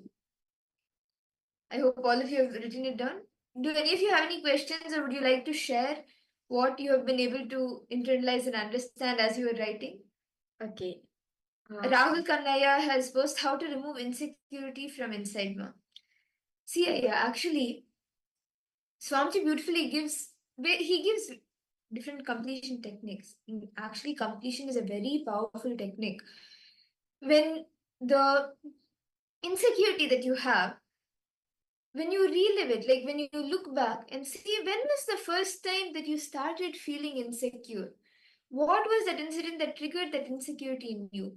Why are you feeling that insecurity? When you look into that, relive the incident when you started feeling that way. Relive the incident when you started feeling that way. When you relive, it gets relieved from you, and you will see that that insecurity also leaves you. And see, many times insecurity comes also with fear, right? So actually, one uh, click that I've always had with fear is that fear is always there. Fear is always there in our life. It's something that we all come with. Going beyond fear doesn't mean like you can't be without fear, but going beyond fear means facing the fear face to face and going beyond it. Even insecurity stems from some fear, right? Just see where exactly that insecurity started in you. What triggers that insecurity? And what was the first incident that you're able to recall that insecurity started in you during your childhood sometime? When, for what reason did that insecurity start happening in you? Okay. Yeah, just to like to add on, how to remove insecurity from inside, ma. See, first thing, you need to feel secure within yourself. Only when you feel secure within yourself, you will feel that okay, world around you is not the exploit you. See, the first and foremost thing, there's so much of restlessness which is there in you because you are see, like I'm sorry, actually I'm scanning you, and I'm talking to you. Like Swamiji showed me very clearly that it's just that for you, it's just that so much of unfulfillment. It's not actually so much of restlessness happening within your system. Like even now also, yeah. If you're trying to sleep in the night, you will not be able to sleep properly. You'll not be able to sleep like sound sleep, right? You'll not be able to sleep properly. Instead, you'll be able to like you'll wake up in the night, think for a while. You'll have the restless sleep only. But like yeah, even though you're trying various different ways for you to heal yourself from it and everything, it's just that the insecurity has been bothering you so much ever since this last 2 years. The insecurity has started coming more, especially in the last 6 months, but it has been starting the last 2 years. Am I right there? I request you to post here as Swamiji is revealing to me. So the reason yes, Swamiji showed that. Yes, thank you so much. Yeah. So the reason Swamiji showed is that the reason why having this basic insecurity is because you're not grounded within yourself. Because you're not grounded within you. Yes, after COVID. Because you're not grounded within yourself. You're not like in one thing. If, for example, being grounded means okay, I am going to be like for example, being grounded as an establishing one truth which Swamiji is giving. Like so many powerful cognitions Swamiji is giving. Like I am Paramashiva. Be in space of unclutching. So many things are there. But for you, yeah, even though the cognitions are there, it's yet to be your experience for you. Yes, you believe. Yes, I'm not. It's not that you do not believe them. Yes, it has worked in you. The powerful cognitions have worked in you many times. But yes, I was able to catch it again.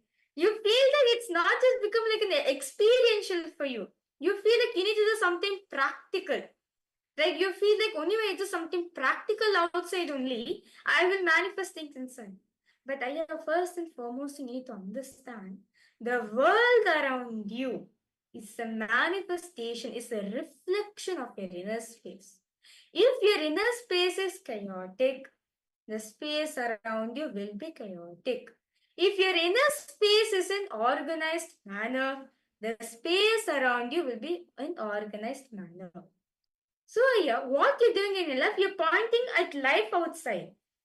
By the end of the day, even if you point like this, right, what happens? 3 fingers is still looking back at you, right? 3 fingers is still looking back at you, right? You have to look into yourselves. You are the source for the manifestation. So I request you, Rahul Kanaya, this deep insecurity is nothing but the deep, it's nothing but the foundation which is not ready here. Actually, I suggest you, Rahul Kanaya, one of the ways for you to come out of this insecurity, why not you offer some seva? Today is Kalibhar Ashtami. Offer anyone seva to Kalibharva. Say to Kalibharva saying, Kalibharva, I'm not able to tolerate this insecurity in me. Help me, guide me to complete this. Whatever known, whatever I know, I'll complete from my side. But what is unknown to me, please complete it on my behalf. Yes, sir. Today is actually a very powerful day, the Kalibhar Ashtami day. You can, on this day, the Kalibhara energy landed settled in Swamiji. So I request you, Ayya, why not you offer one seva to Kalibhara? You will see, Ayya, you will get the breakthrough. You will get the breakthrough immediately.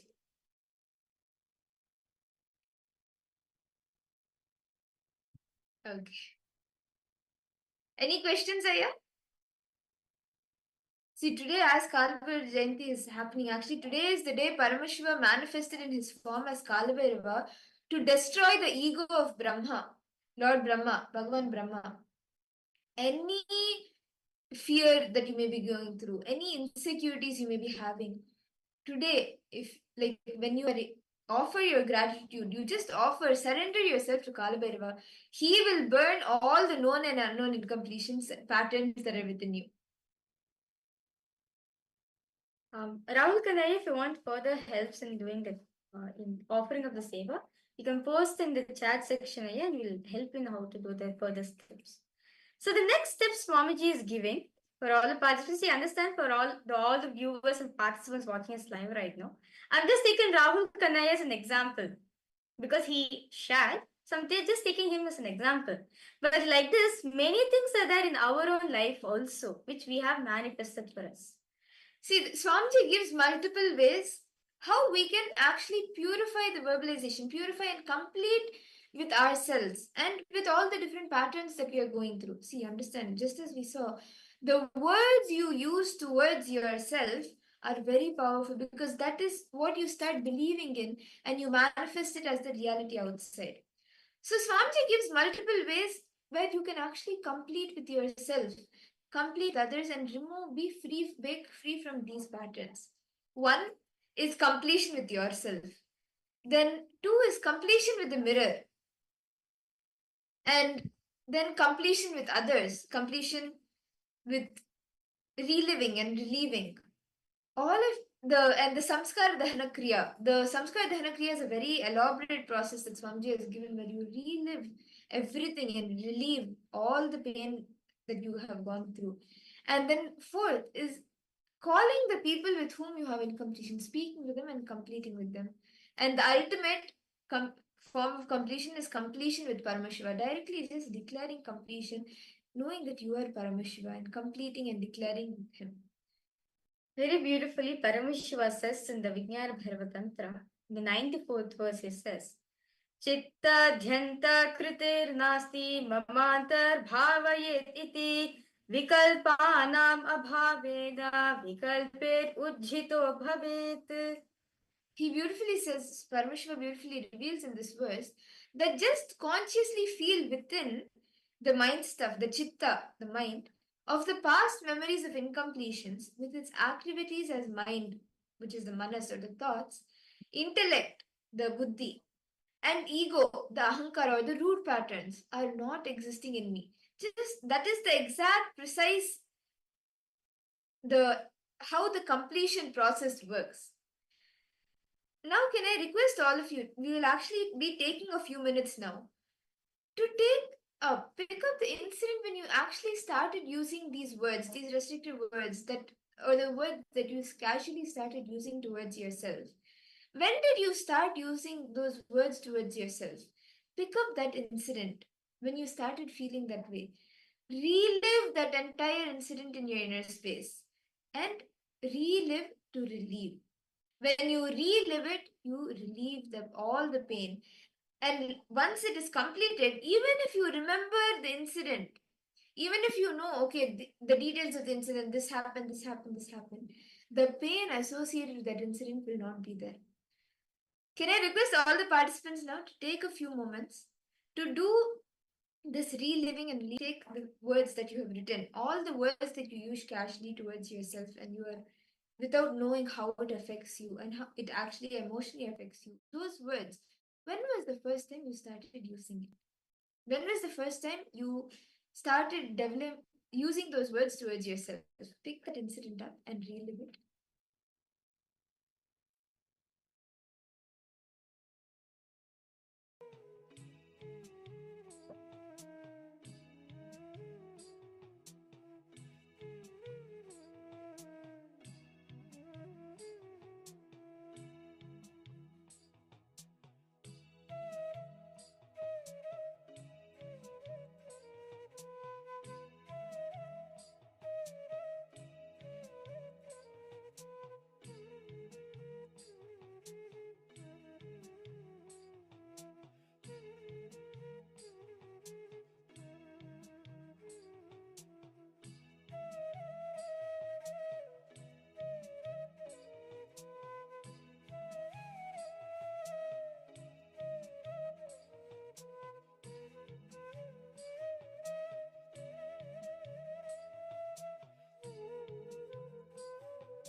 Nithyananda.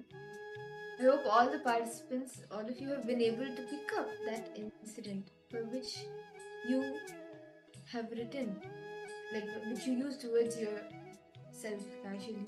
And you have written the incident and relived the incident. You have been able to relive the incident when you started using those words towards yourself. Rahul Kannaya, Ma Iruka, Ma Fatima Dehestani, Nithyananda, Ma Anandeshwari, Ma Areen Lemos, Ma Siyavu. I hope all of you have been able to write down. Ma Aghora Rupini Ma, any questions you have? Ma Siyavu, any questions you have? Ma Gabriel Harris. Ma Sophia Yinzi, Nithyananda. We request all participants to post if you have any questions, any doubts. That's fine. Open up yourself. See, only when you share it, right? You'll have the solutions. See, that's fine. Some of us may feel like, why should I share and everything? See, if you're not comfortable, you can post it as a direct message to us and we will also attend to you. Okay, and if you post it as a direct message, we will not be reading it out. So please be rest assured about that. See, now, but let's only take a few minutes to actually visualize what you want to manifest for each visualization. I request all of you to sit, all the participants to sit and pen down all the details, how you want your words to start impacting your reality. What are the new words that you want to start using that will impact your own reality, what you manifest on the outside? What are the new words that you will be using towards yourself? Please start doing this now.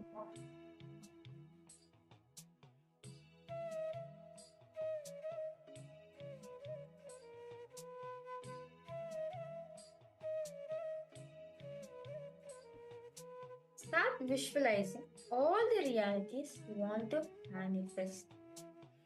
Just visualize out of your consciousness.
Nithyananda, I hope all the participants, all of you, have been able to visualize how you are manifesting the reality with the new words that you are going to be using towards yourself.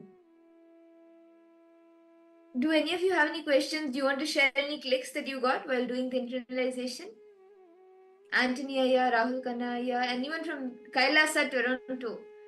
Each of you can also post. Mandeshri, you post, I manifest that I am powerful, I have no negative thoughts, but other people, give me 1 minute, ma. But other people and always act with compassion. Thank you. Okay. Yeah, you have posted. Rahul Kannaya, you have posted. You want Swamiji. Okay, just give me 1 minute, yeah. Once Swamiji said to me, this is your new birth. Forget what astrologer said. This was few years back. But around 2 years back after that, after feeling ill, I went to astrologer and he predicted negative. So, along with fear, I have guilt. Okay.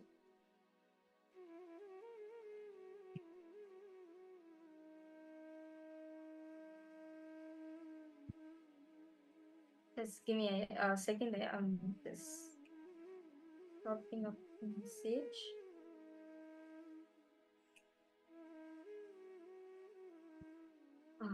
Okay, thank you for that. I went to the astrology and predicted negative, so I have guilt too. And I went to him. Okay, I just want to share a notebook. It helps in cleansing. Okay, no problem with Rahul Kanaya. See, it's not Swamiji shared, right? This is your new birth. What else more do you need? But Avatar himself is saying this, Naya. What else more do you need? See, I like to tell you one thing, Aya.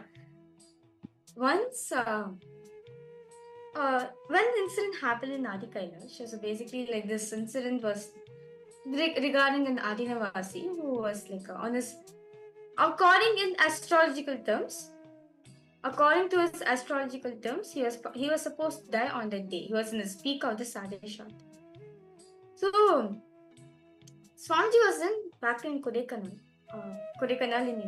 in I think in Tamil Nadu. Swamiji was conducting an inner awakening program, and this Adinavasi, he was on the road. He was like basically on the way to come back to Radinam. In that way, what happened was, see, actually, it's a very beautiful and it's a very powerful incident that had happened. So Swamiji was in Kodaikanal and he was doing the Akashic readings. He was manifesting Kalabhairava and he was revealing the Akashic records. And in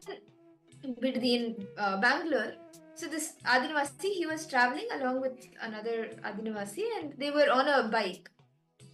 And they suddenly met with a very bad accident. And the one driving the bike, this Adinavasi, he had a very severe injury and he was rushed to the hospital. And he was literally losing his life. He lost his consciousness and he was literally losing his life. So the other Adinavasi with him, he was calling the other KAILASA, the other Adinavasi who was there with Swamiji in Kodaikanal, like the program manager who can convey to Swamiji that this has happened. So, and it was during the Akashic reading. So the person with Swamiji, the Adinavasi sitting with Swamiji, she was continuously getting calls, but usually like during the darshan, it's such a high space. See, if it is the other, like usually when Swamiji is there, we don't pick up the calls or we usually are in that space with Swamiji. So she was not answering the calls initially, but because continuous calls were coming, she was like, okay, maybe it may be something urgent, and she answered the call. And this Adinavasi on the other line, on the other side of the call, she's saying that they've met with an accident and this person is losing his life. Can you please convey to Swamiji and get blessings? She was like, oh my god, what do I do now? Swamiji is giving Kalbhairava darshan. See, if it is like the darshan, as Swamiji as he is manifesting, then we can easily approach him and like we can convey to him. But in that Kalbhairava space, it is a very like if you have powerful space. Actually. If you have experienced it, you will know it's a very powerful space that sometimes you may not be able to directly go and convey any message. So this Adinavasi, she was thinking like, how do I go and tell Kalbira? How do I convey this message? But so she was like, during this entire thought process, she was waiting, and then like in few minutes, darshan concluded. So she immediately went on stage, and actually just before she got on stage, again the in Bangalore, the Adinavasi, she called the person with Swamiji. She told this person has left the body. The doctors have told they're not in the body anymore. She was very like, she was like, oh my god, now what do I do? And she went up the stage to tell Swamiji, to convey to Swamiji. And Swamiji didn't say anything. He had just landed back from that Kalvirva Baba. And before even the Adinavasi could tell Swamiji anything, that Swamiji, this has happened and all of this has happened, Swamiji just he just did this and like this, as if it's catching something and pulling something back and putting. He just did this and like that. And within a few seconds, like Swamiji said, convey my blessings, and so this Adinavasi, she was going to call, and no, actually, sorry. The Adinavasi updated Swamiji that this has happened and this person has left the body, and without telling a word, anything, Swamiji didn't say anything. He just did this and this. And then this Adinavasi, she was going to call them back and like update that she has conveyed. She was like shivering, oh my god, what? This person has lost his life. But before she could actually dial the number and call them back, from the other side, from Bangalore, this Adinavasi called and she conveyed saying, Ma, this person has gotten life back. He's alive. He's breathing. And she was like, so she was shocked. Like she was like literally shivering. Like, oh my god, I couldn't convey on time and this person left his body. And without conveying anything, Swamiji just did this and like grabbing the soul and putting it into the body. And she was like, she had a different experience. Like, I don't know if you can imagine, none of us can imagine, of course, how it would have been. But Swamiji just literally caught the soul and pushed it back into the body. And of course, later he revealed that if the body is like, until a certain level, like until a certain time period, if the body is not physically damaged, then the soul can be put back into the body. So that's because the physical body was not damaged so much, he was able to catch the soul and put it back into the body. So this shows, Aya Rahul Kannaya, you may be wherever you are, Swamiji will not let you down. As Swamiji gives a commitment to each and every one of us that Name Bhakta Pranashiti means my devotees will never perish. So understand it, Aya. With that commitment, he said to you, this is your new life. That means it is your new life. That's all. He will take care of the rest. So that was actually a very beautiful instance. There's many like this actually. This is actually my own experience I have. Maybe just, I can share it on another day. There's many like this with so many miracles Swamiji has caused for each and every one of us. So the next session is actually going to be a very beautiful session where we are going to be understanding the power of conscious manifestation. How to manifest anything you want out of your consciousness. This is the science of Kalpataru. What Swamiji says, you can manifest anything you want. Just out of your consciousness, you can do it. So let's now enter into this beautiful revelation.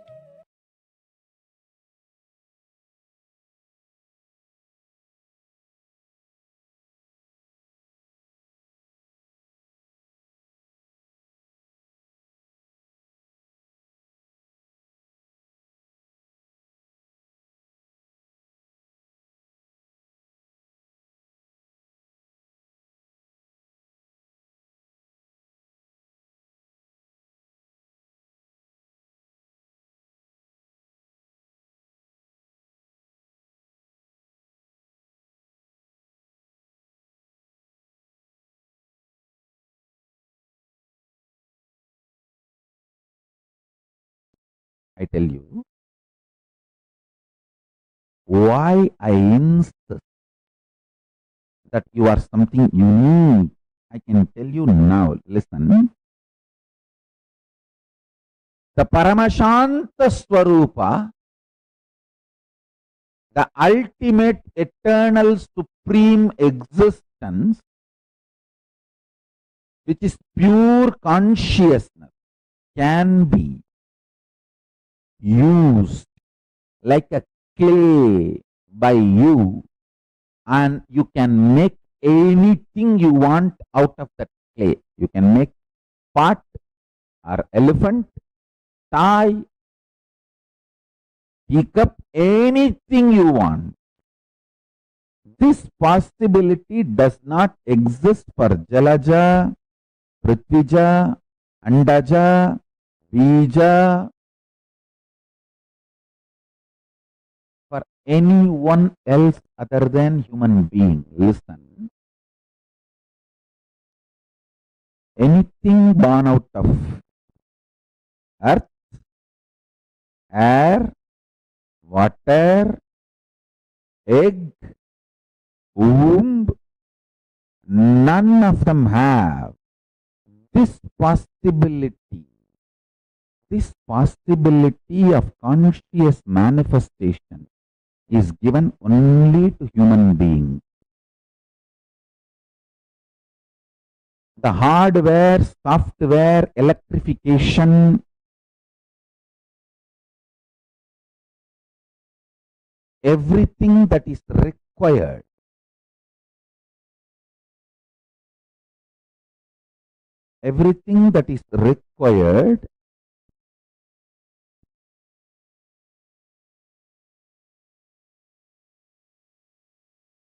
for consciousness to manifest and become reality. The full, complete setup, system, organism is human being. You have everything required. Nothing is missing. No spare part is missing. No chemical is missing. No software is missing. And no other being, no other alien is given this complete organism. See, they all have their own uniqueness. I am not disrespecting them. I bow down to Munis, Rishis, Siddhas, Ganas. I bow down to all of them. I am not disrespectful to them. They have their own uniqueness. But you have something unique. Work from your strength to strength to strength, you will achieve the ultimate.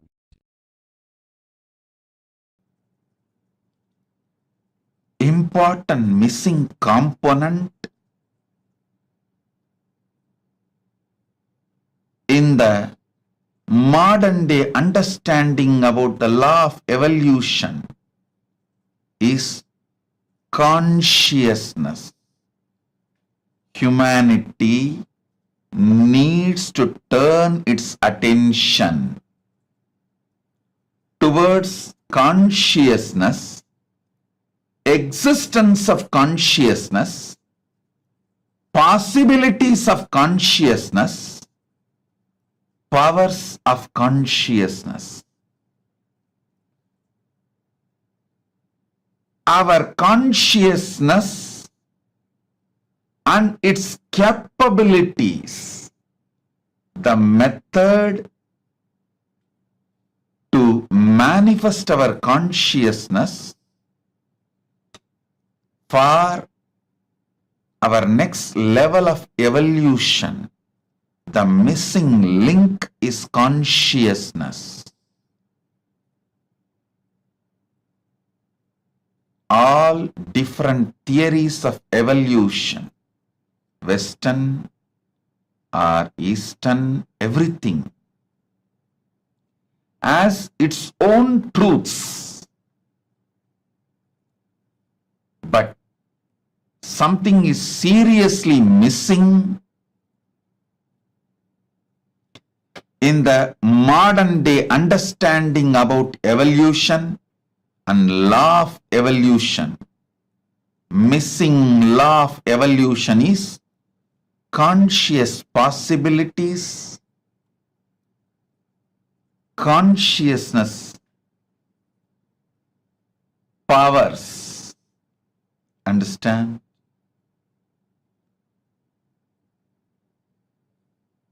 Even if we start cognizing the existence of consciousness in us and the methods to manifest it for our benefit,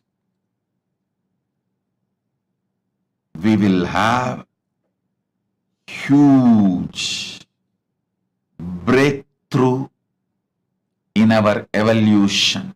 It is time humanity turns its focus on consciousness and evolves itself and give a great breakthrough for itself. The greatest gift we can all give it to ourselves is deciding to study, understand about consciousness. Missing law of the evolution is the possibilities of consciousness, probabilities of the conscious powers.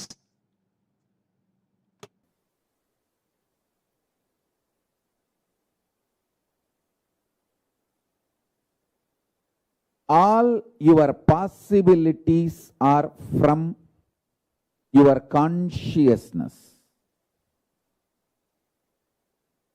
Your consciousness is the source of all your possibilities. Your mind is the source of all your probabilities. Understand?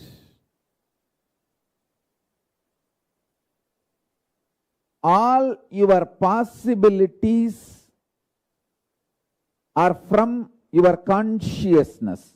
Your consciousness is the source of all your possibilities.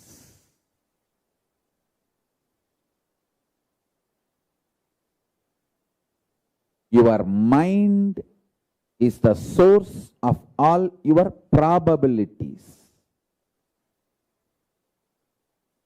Probability means it can go this way or that way. Possibility means it can go only the way you want. This is the secret behind all the secrets.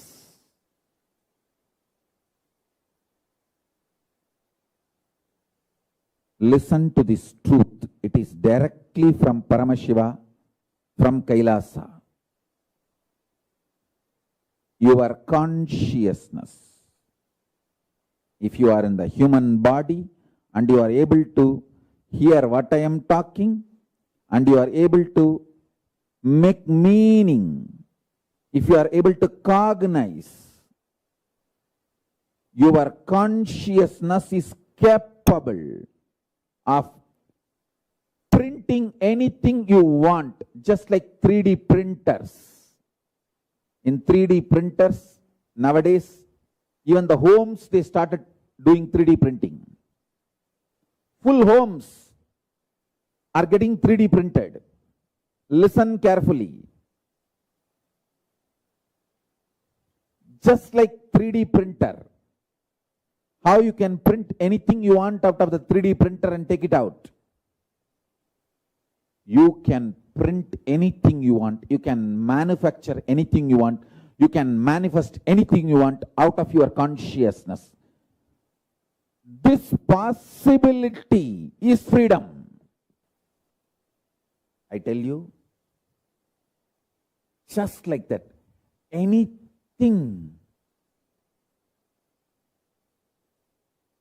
I can cognize in my consciousness and just print it and take it out. For example, anyone comes and presents their problems. All I do is consciously, I see Paramashiva and I decide, let this Paramashiva manifest there also and print that, take it out. I simply see the other person not only solved his problems, those problems have become irrelevant for him. He has gone to the level of the highest consciousness. His problems have become irrelevant. There are multiple reasons why you strongly deny your capacity to consciously 3D print your life and reality and manifest. First of all, you feel, oh, then why did I manifest this kind of reality? Why did I consciously 3D print this kind of life I am having in front of me? And now I have to take the responsibility and redo the whole 3D printing. Listen carefully. Any one day you have to get mature. Maturity is mandatory in life. The good news I have for you is it is too easy. It is not difficult. All you need to do is get out of the impact of the gaslighting done on you by the unconscious.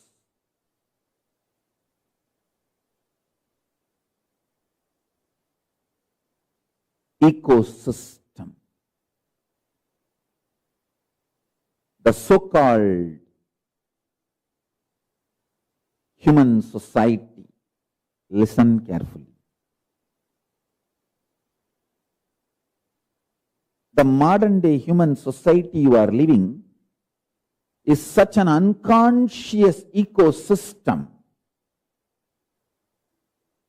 It does so much of gaslighting. Gaslighting means, let me define, so much of false ideas are dumped on you, even you start believing them about you. Listen carefully. You need to be enlightened, not gaslighted.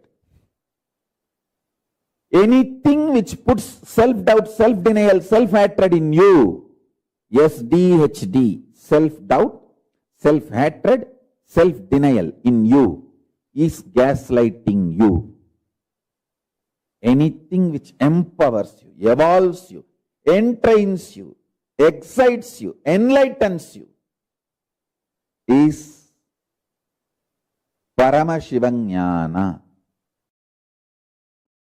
Consciousness is the base material on which you experience your I-ness, your I, your existence, what you perceive as you. You experience on the foundation of consciousness.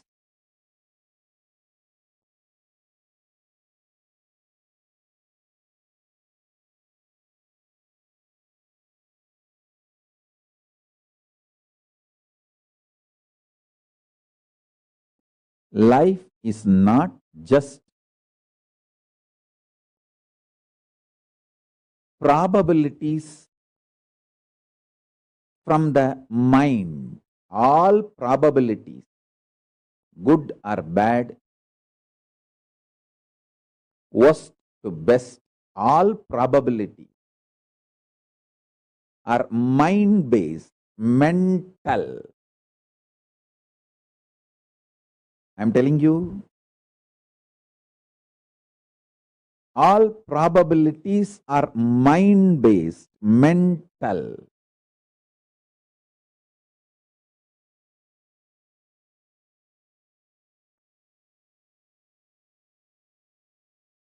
People who live and end up with this mind-based probabilities live as mediocre, middle class and die.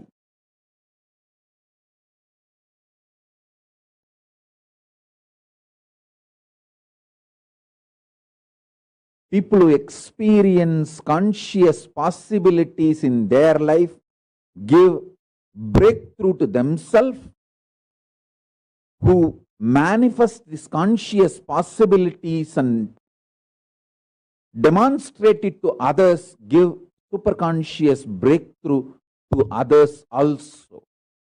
Unfortunately, you do not want to respect your problems as simple dust, because 90% of what you consider as your being on huge wars of life, too big, whatever you have been taught as too big, as core of your being, is mere dust. If you accept your problems, powerlessness is mere dust. You need to literally drop your being, and you don't know which one to hang on, hold on. That is why you kept your old being alive and suffered a lot. Now I am telling you, I am Paramashiva, fully available to all of you. Absolutely available to all of you. Me, Paramashiva, here, fully available to all of you. Decide to drop your powerlessness, fear, greed, non-integrity, a low way of existing. Drop all of it. I am available now here. Understand? When you hold me, allow me to manifest through you all your lower level, all your powerlessness, fear, greed, non-integrity, everything will become irrelevant. That is why I decided I want to make myself available to all of you. Manifestation of Paramashanta Swarupa destroys imaginary fears and imaginary problems with which you are really suffering. Understand? The problems and fears are imaginary, but the suffering is real. The problems, see, the way you think about your future is always terrorizing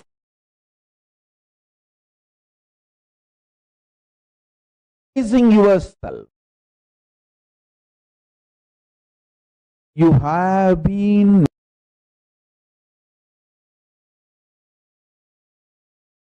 made to believe wrongly. Only if you terrorize yourself, your energy will be awake, alive to function. Unless you terrorize yourself, you will not do things needed for your life. No. If you make yourself ferocious, that will be the best manifestation of you not terrorizing yourself. Understand the difference. When you are ferocious, you are integrated. When you are terrorized, you are broken. When you are terrorized, you are broken. All your imagination about your future, all your thinking about your future is terrorizing yourself. Oh, will I lose job? What will happen? Will I lose this? Will I lose my house? Will I lose my daughter? Will I lose my son? Will I lose my wife? Will I lose this, that? Constantly terrorizing.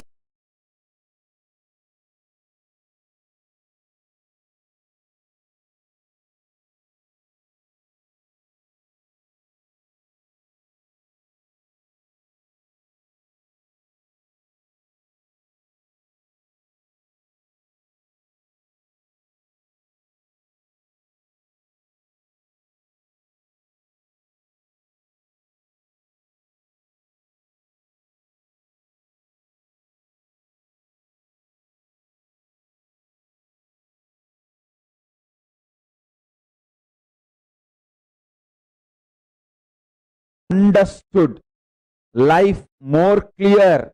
Understand?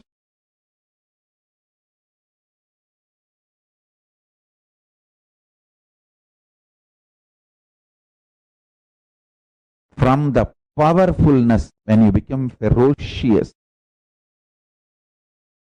anything you manifest will be good.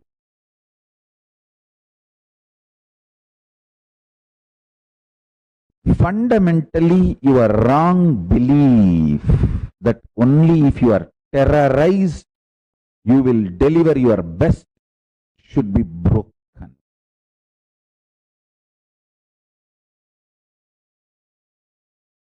If you are terrorized and you deliver your best, you are Shudra. Shudras, no other way. He has to be only terrorized even to keep himself awake. Even to keep himself alive, he has to be terrorized. I'm not telling based on jati, birth. No. Shudra is not based on jati, birth. It is based on the quality, mental belief about yourself.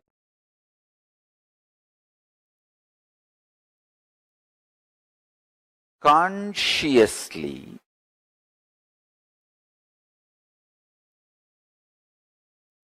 manifest the future by planting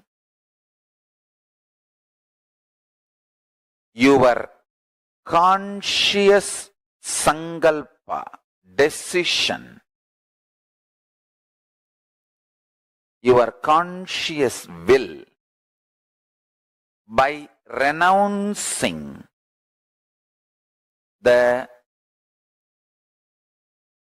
SDHD, self-doubt, self-hatred, self-denial. You will manifest your future as you want. Now, let me expand. Listen carefully. First step, renounce SDHD. Tyaga. Tena tyaktena bunjita makrita kasya sviddanam guruvannevega jijivishe chadagnu samaha. Listen carefully. It is by renouncing all our silly talks inside. Please understand. It is by renouncing the dream you raise to Jakrat, waking state. It is by renouncing the waking state you raise to Turiya, higher state, fourth state of consciousness.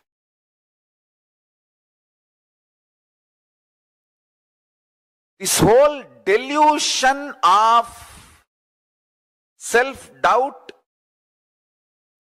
self-hatred and self-denial. Listen carefully. This whole delusion of self-doubt, self-hatred and self-denial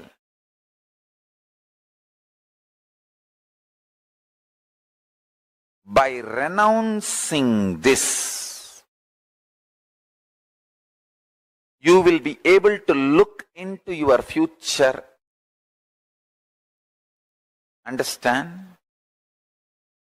Whenever you even think of planning your future, you will see so much of pain about many times you planned but failed. Understand? All your plans are stitching of just unconscious vague thoughts, never a conscious plan. I will teach you the conscious future manifestation now.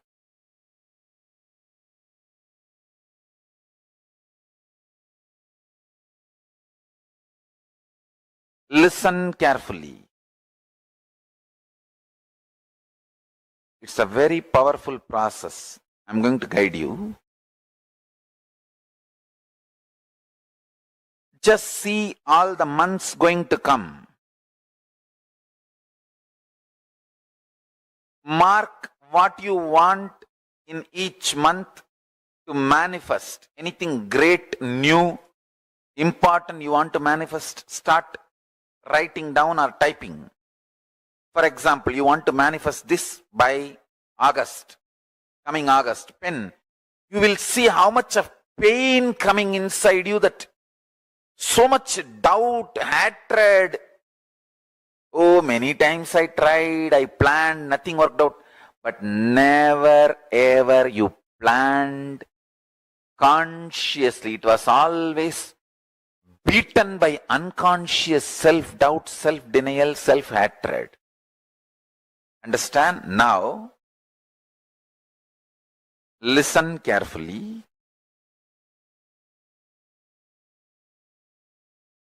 To all my disciples, I am giving you the boon. What you are going to plan now, I will make it into reality.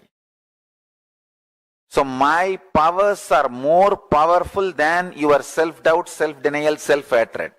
Drop your self-doubt, self-denial, self-hatred.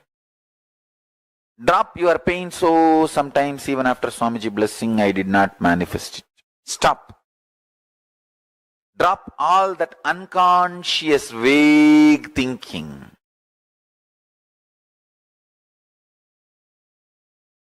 First step, get a printed paper, calendar of this whole year. If you don't have, at least open it on your laptop screen. And mark what all you want to manifest by what date. For example, you want to have double the amount of salary you are having now by September. Mark that. You want to make $1 million by March. Mark that. You want to marry this person by June. Mark that. You want to have a new house by this month. Mark that. Listen carefully. When you are marking, see how much of pain, anger, frustration, doubt, impossibility, violence, all that is flowing in you. See. Be very clear. You never ever trusted your life or your ability to manifest or your future possibility. Your whole inner space thinking was thorough, extreme delusion, frustration, impossibilities. You always, even if you want to manifest a simple thing which you can easily do,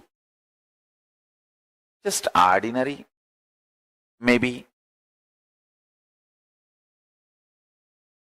a few $100 worth of gym membership and building a body. Just you want to manifest that. Pen that down. Next 6 months I am going to work out. By July, Guru Purnima, I am going to have six-pack body. Pen down. You will see so much of impossibility. Oh no, I tried this for last 20 years. And the first time when you were a baby, when you started walking with baby steps and failed, collapsed and hurt yourself here, there. From that you will start visualizing all the impossibilities and raise the struggle. And convince yourself it is not possible. Why waste money on gym membership? Leave it. Understand?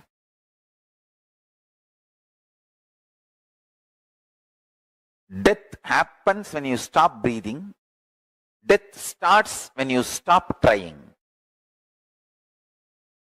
Death starts when you stop trying. Death happens when you stop breathing. When you stop breathing, it is called death happened. But death starts when you stop trying.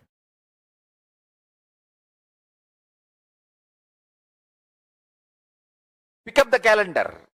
I'll give you a few minutes. If you need, print paper, the 12 sheet. It's only 12 sheet. You can print it. Because today what I received from Paramashiva is extraordinarily powerful truth. He said beautifully, people don't manifest their future because they have so much of anger about their past failure, frustration with life, cursing the life because of their imagined impossibility. When you sit and pen down this 12-month calendar, you will see all that flaring up in you. Understand one thing. Stop reacting when you are agitated. Stop flaring up when you are feeling impossible. Stop responding to yourself when you are frustrated, angry. I tell you, highest renunciation, greatest tyaga is renouncing your self-hatred.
Wow, what a beautiful session, powerful session that was, where Swamiji revealed to all of us how you can consciously 3D print your reality. These days, all of us, we see 3D printers where you can, anything that you want, you can just print it and you can get the 3D version of it, right? The same way, your reality, anything that you want to manifest in your life, you can 3D print it. Your consciousness has the capability of printing your reality. Very beautifully in this session, right? Swamiji shared how everything is made up of consciousness. Us around us, everything is made up of consciousness. So anything you want to manifest, you can manifest out of your consciousness. I would like to request all participants to post if you have any questions, any doubts you have. Do feel free to post in the chat section.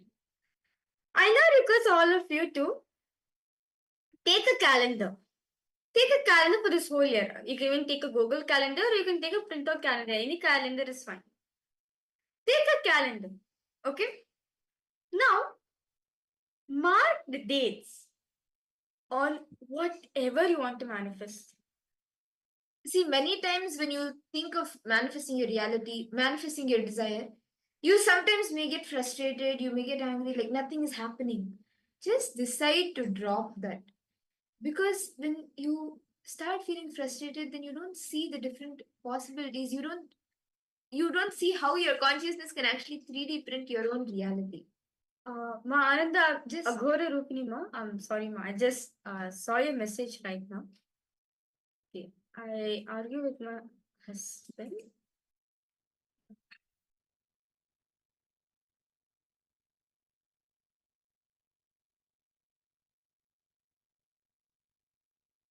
Okay.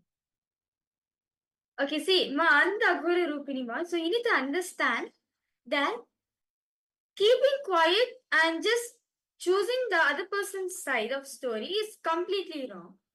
Nor they accepting, nor you're expecting them to choose your side of story. sorry, Yes, ma, yes, ma. Wait. we see that you're showing something. Yes. Ma, you can show ma. What is it you want to show us? Ma, go Rupini. Yes, it's the question you want to ask us. Yes, that one. Yeah. You were showing something in the camera.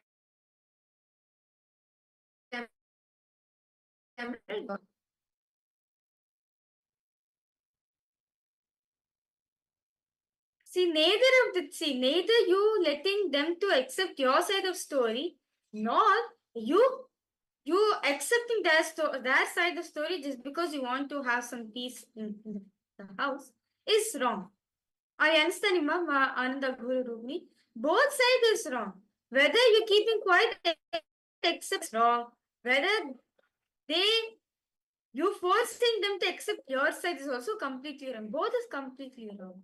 No, in this situation, Ma Ananda Guru Rupini, I request you first few minutes once you have argument with your husband, don't go anywhere. Go to Swamiji's Atmurti. Go to Swamiji. I see you have very beautiful Swamiji Potama and nice Satavidana for Swamiji. That's nice. Go to Swamiji. Okay? Go to Swamiji's Atmurti. Sit and tell to Swamiji the full story, whatever you feel. You share your side of story also, no problem. Share to him completely. Don't engage in any other talk. As Swamiji says, if anything of the frustration, anything out of will always leads to more frustration only. So don't do that. Don't suppress the incompletion within yourself also. See, reacting is also wrong. Suppressing is also wrong. Don't do either of it also. Just openly say to Swamiji, express to the Swamiji however you feel. Then after, of course, once you talk to the Swamiji, naturally feel calm, right? In the space of calm, you go approach. You will see, he will also complete with you. Because your husband, Mama Ananda Guru, your husband is a reflection of you. He's a reflection of you. If you are frustrated inside, he's naturally going to reflect that only. Are you understanding, Ma?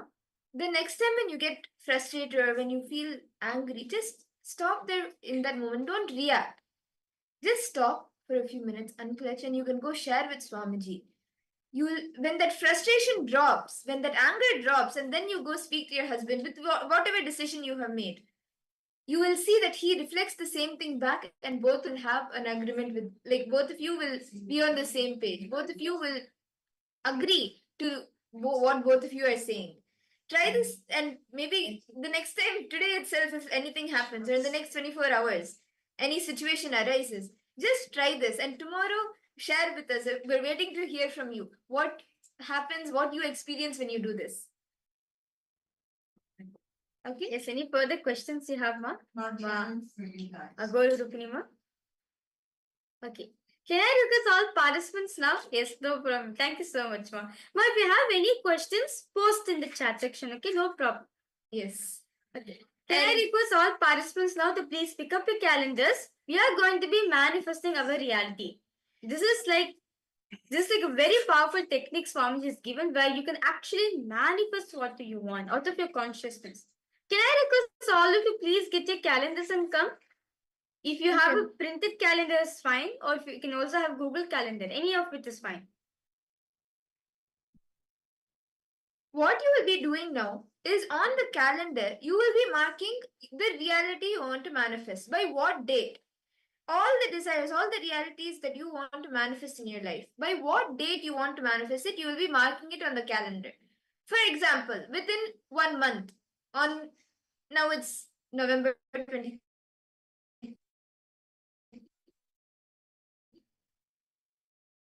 $20. Write that down. Mark it in the calendar. December 23rd, I want to manifest $1 million. Or by December 1st, I want to manifest a car.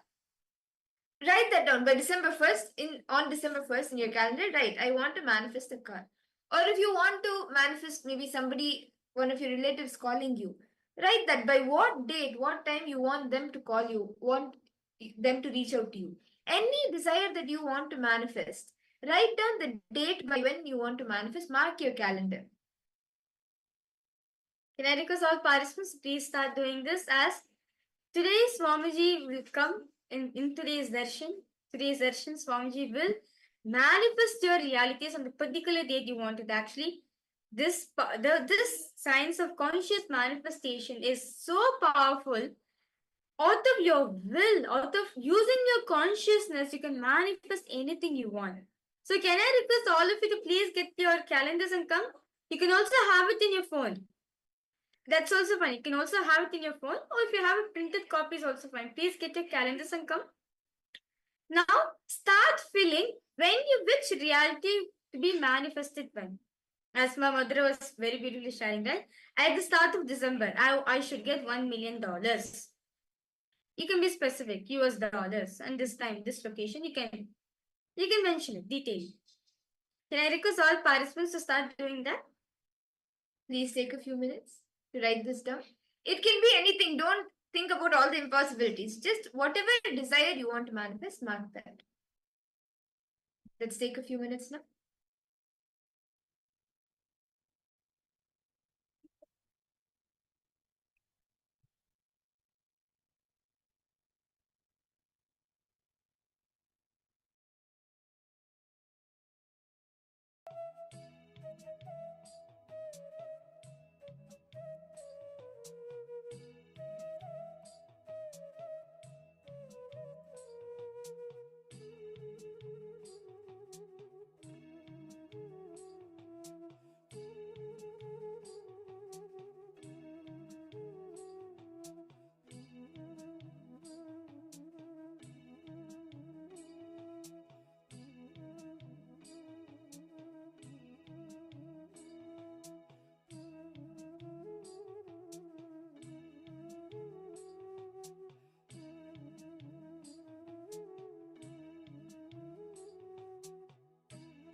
Yes.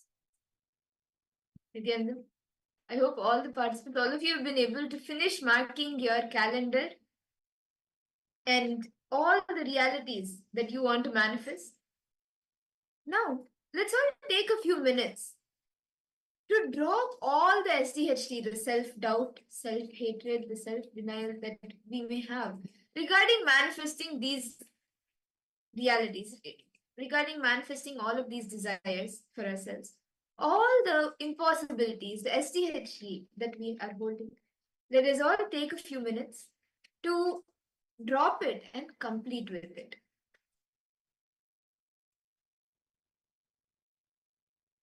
See, you all now, as you're writing all of these desires, you may have something, oh, I've already tried this, it's not manifesting, it's been so many years, I've been waiting to manifest this.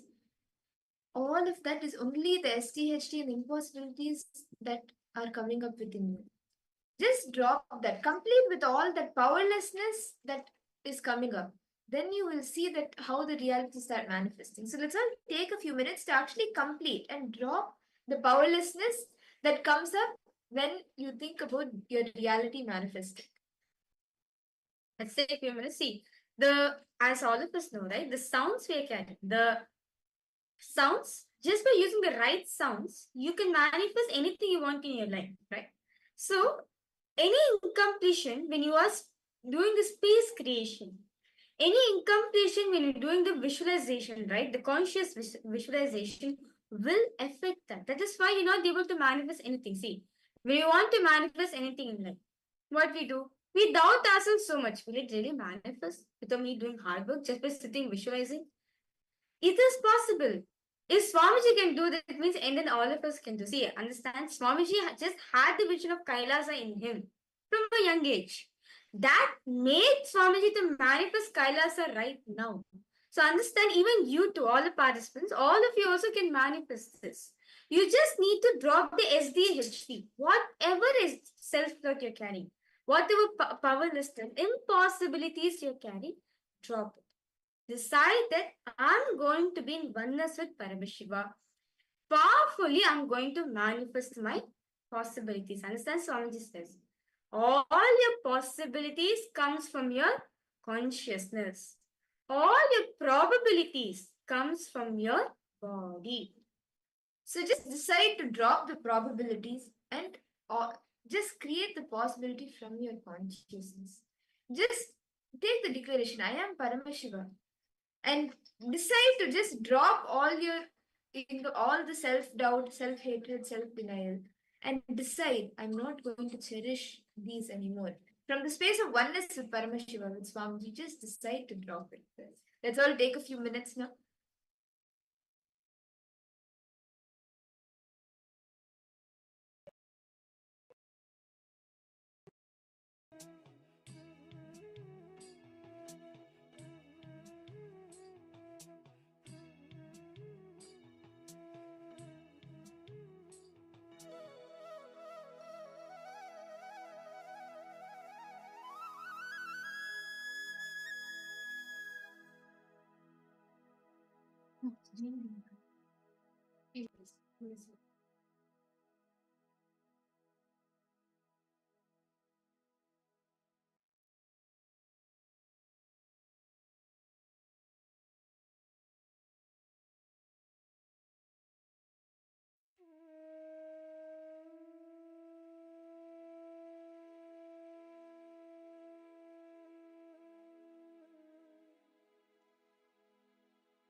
Nithyananda. I hope all the participants, all of you have been able to consciously drop all the STHT. Just remember, all the things that the mind tells you, all the STHT impossibilities that the mind brings up is all only the probabilities. The possibility that you have comes from the consciousness. And just anytime you feel any impossibility, just decide from the space of Paramashiva, oneness with Paramashiva, just decide to drop all. And now, with that, we will be entering into a very important session. Today, all of us will be receiving the Shiva Diksha. It is one of the Dikshas that Paramashiva reveals in the Agamas. That one of the Dikshas that everyone should be initiated into at some point in life. And Swamiji will be blessing us all with the Shiva Diksha today. So we will be entering into the session where we will be understanding what the Shiva Diksha is and the importance of it. So let us all now listen to these revelations from Swamiji.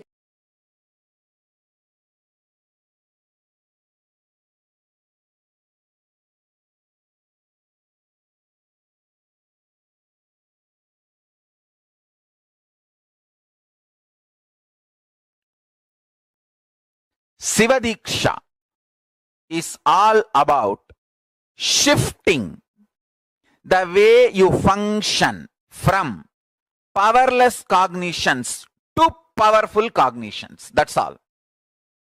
Shiva Diksha is the way to shift you from functioning from powerless cognition space to powerful cognition space. Listen carefully.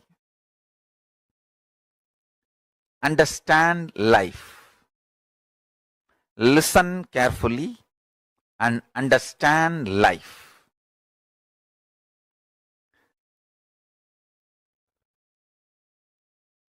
I will repeat. First,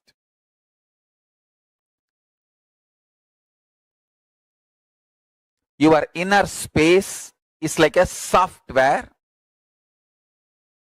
which decides how your life will be. That's the first understanding. Second, if the inner space is filled with powerless cognitions, powerless, suffocating, wrong ideas about yourself, about your world, about God, it can be more and more suffocating, making your life difficult. And if you can start building the content of your inner space, powerful, start functioning from powerful cognitions, truths, understandings about you, world and life, you can become enlightened, manifest powers and all possibilities. Now listen carefully. The good news I have is your inner space can be beautifully reprogrammed. It can be reprogrammed with powerful cognitions. It can be reprogrammed for enlightenment. It can be reprogrammed to manifest the state, space, powers of ultimate Paramashiva.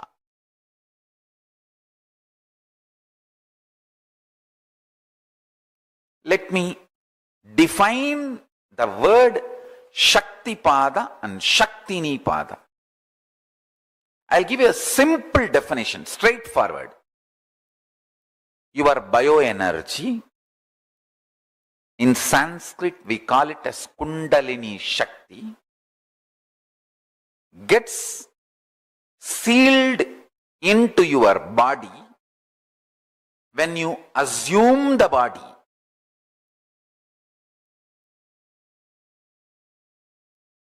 And that starts giving you the experience of you, prajna, individual existence.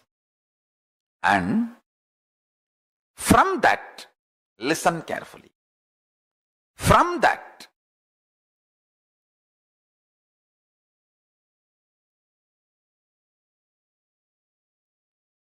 it starts growing. The first action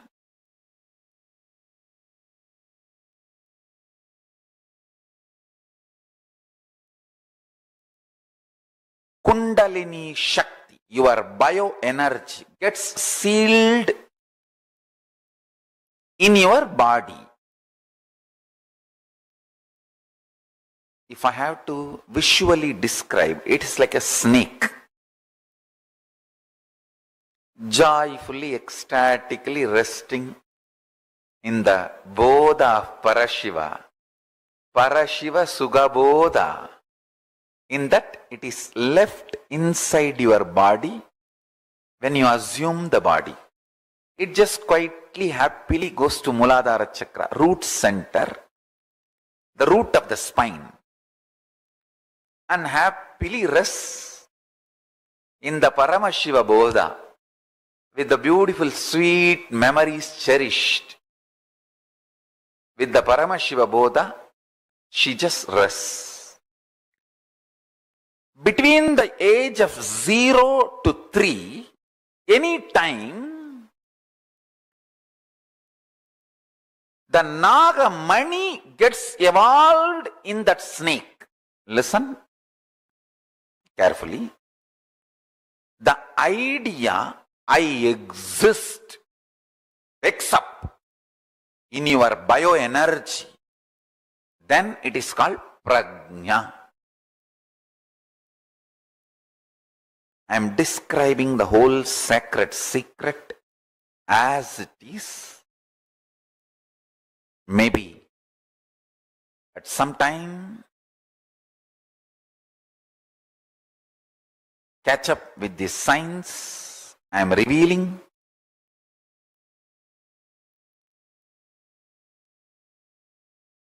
Listen intensely. Maybe the modern day science will catch up with what I am revealing at some time. Sooner the better for the humanity. Listen. Your bioenergy is left inside your body when you assume the body. Like a snake, it just goes into your Muladhara Chakra and rests coolly in the Paramashiva Bodha. Between the age of 0 to 3, the first activity starts at one point. You start feeling, I exist. We say, the time I remember me. That happens between 0 to 3. The earlier it happens, better for you. The earlier it happens, the being is higher conscious. People who never miss that prajna, I exist, are incarnations. They miss just for a few days or few weeks, but within 1 or 2 months, get that I exist, are yoga prashtas. I have so many yoga prashtas in my Gurukul. These kids, they wake up to the reality, I exist. When you assume the body, the Kundalini is left in your body. The Kundalini is bioenergy. Then within the 0, from the time of your birth to the age of 3, within the 3 years, that identity, I exist, wakes up in you. That is the Shikamani, Nagamani, develops on the forehead of your bioenergy Kundalini. Visualize your bioenergy as snake, And that idea you exist, that prajna, is the Nagamani. The golden diamond develops on your bioenergy snake's third eye, on that forehead. Now, when that starts, that is when your life starts. The perception of your life, the experience files of your life, good, bad, right, wrong, the binary logic or the Nyaya Vaiseshika logic, whatever you evolve as your existence or the lessons of your existence starts happening from that time your prajna starts feeling its existence. Prajna means you start feeling I exist, me, I am conscious. Now, that I exist starts developing upadhis. I am male, I am female, I am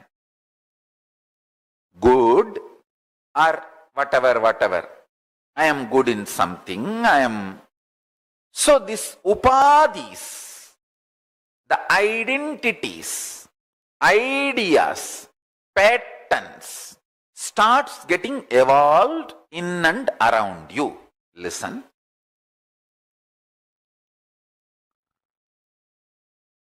When you get the prajna matured, that happens by the age of 7. The prajna means that your existence getting matured at the age of 7. By the age of 7, that starts happening. That is the time you start developing your will. This is what I want. This I don't want. This is the way I will be. This is not the way I will be. That will starts getting developed at the age of 7.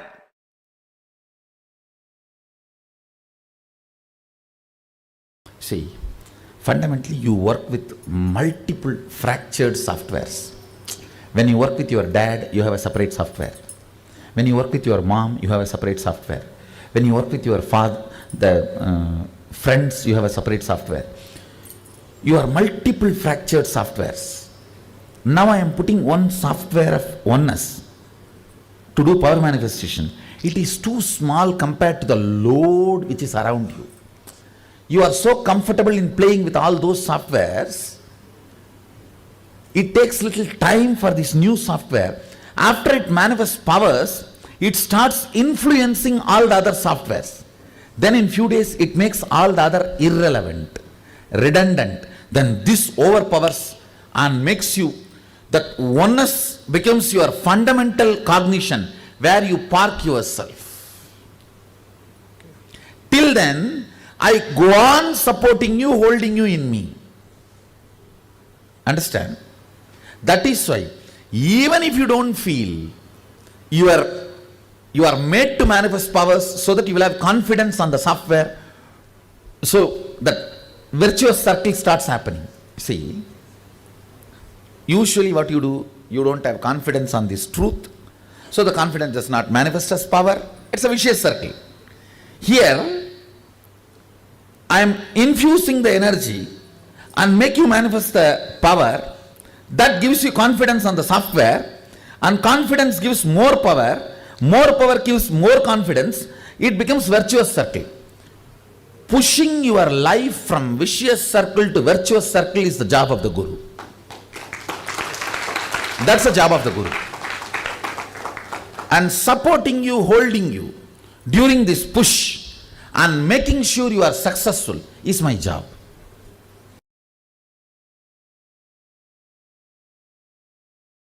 Because Hinduism is built on intelligence. It is built on intelligence. Our first initiation into Hinduism for any child is not based on some beliefs.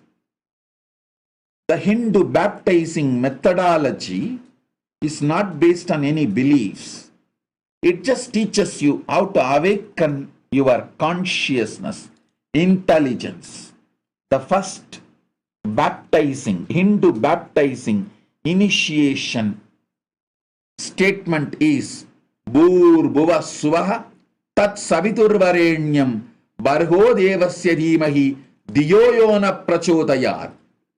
I meditate on the highest intelligence which awakens my intelligence. I cognize the highest tejas which awakens my intelligence.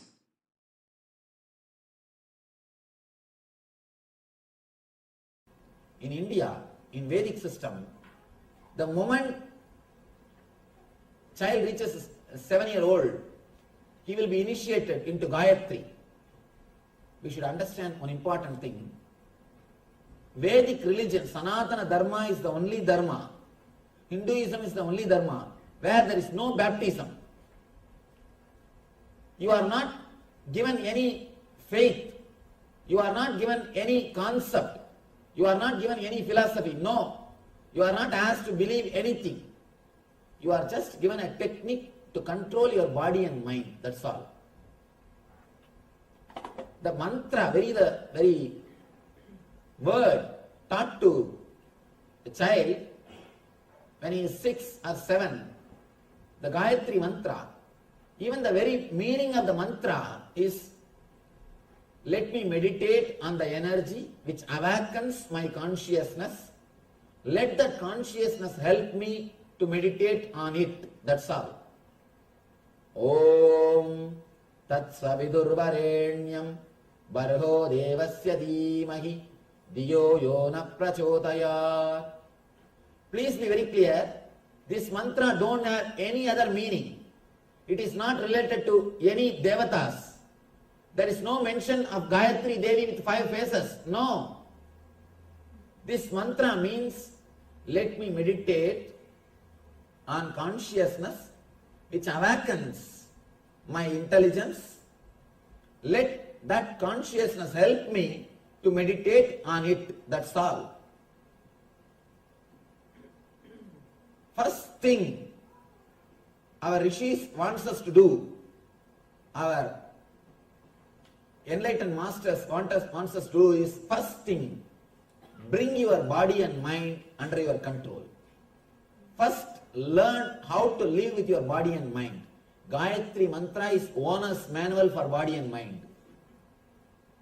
If you have a car, owner's manual is a basic need. Without owner's manual, if you start driving a car, it is whose mistake? It is your mistake. All the vehicles you can see, on the airbag there will be a small note. It may cause serious injury. Don't put kids in front. Kids below the 12 should not sit. And there are some serious important instructions, warnings. Same way, and there will be one more warning. Read owner's manual to know more about the airbag. Same way, the moment you enter into the body, around the age of 7 only, you start handling your body. Till the age of 7, you start living only in the instinct level. Only at the age of 7, your intellect starts working. You start making decisions. The moment you start making decisions, first thing you should know is how to bring body and mind under your control. That is the reason the Vedic masters, they teach us to awaken the intelligence, to awaken the consciousness. Before entering into the car, read owner's manual. Before entering into the body and mind, master your consciousness. Listen. Normally, when you get a password, mantra,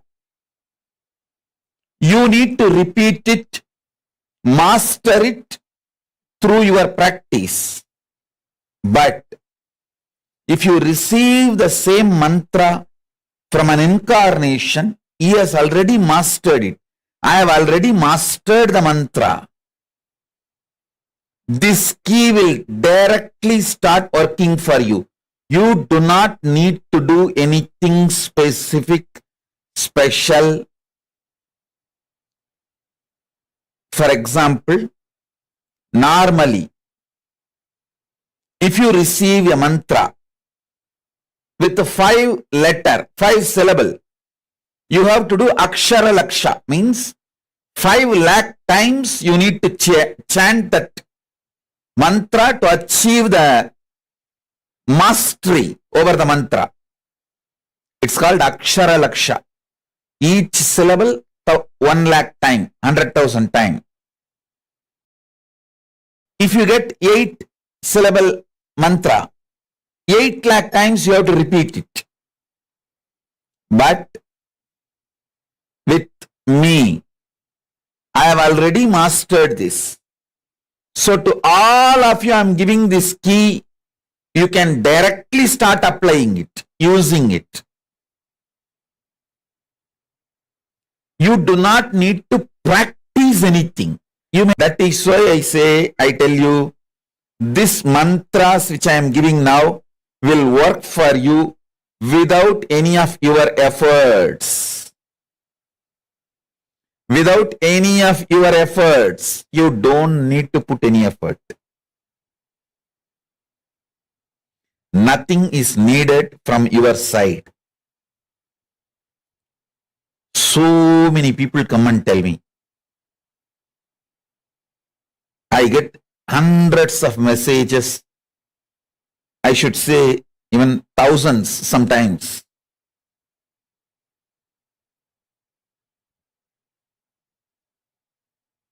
How once initiated this experience, so many powers, so many things manifesting. Listen. With other gurus, after initiation, when you start practicing, you are tested. With me, after you are tested only, you are even allowed to come near me.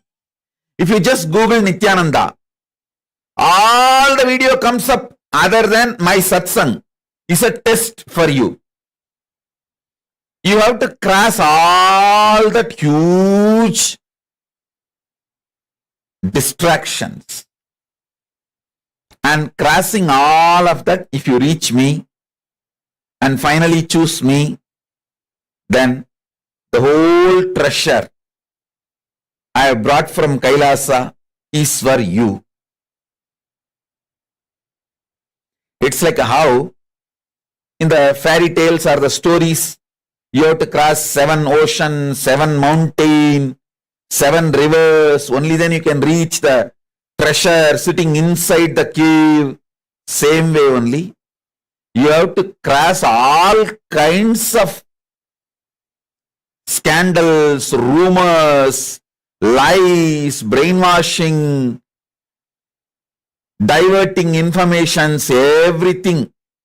7 hills, 7 oceans, 7 river. Only then you can reach me. But if you decide to reach me, then all the treasure I brought from KAILASA is here for you. If you choose me, that's enough. You don't need any other spiritual practice. You don't need any other spiritual practice.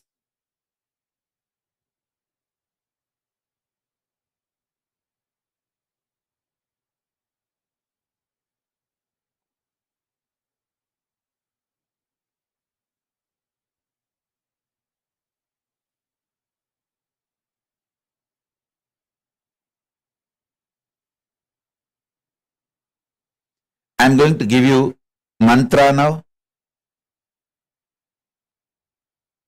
Listen.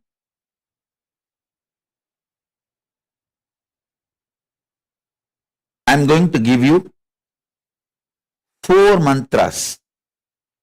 Gayatri mantra, then Shiva Diksha, Shiva mantra. Gayatri mantra will open Brahmaloka for you. It will give you access to Parabrahman.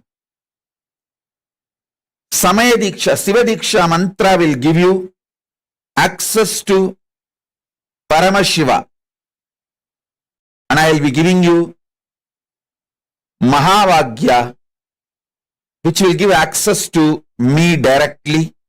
It means which will give access to all gods and all the lokas. So listen. You can use these keys anytime you want. Please listen. I am an extremely responsible person. Whether it is some simple headache and physical problem, or grave dangers and crisis, health crisis or business crisis or life crisis or accident, any crisis, use these mantras. I guarantee you I will be there with you. I am the cosmic 911. I will be there immediately to attend, protect, take care, do everything you need.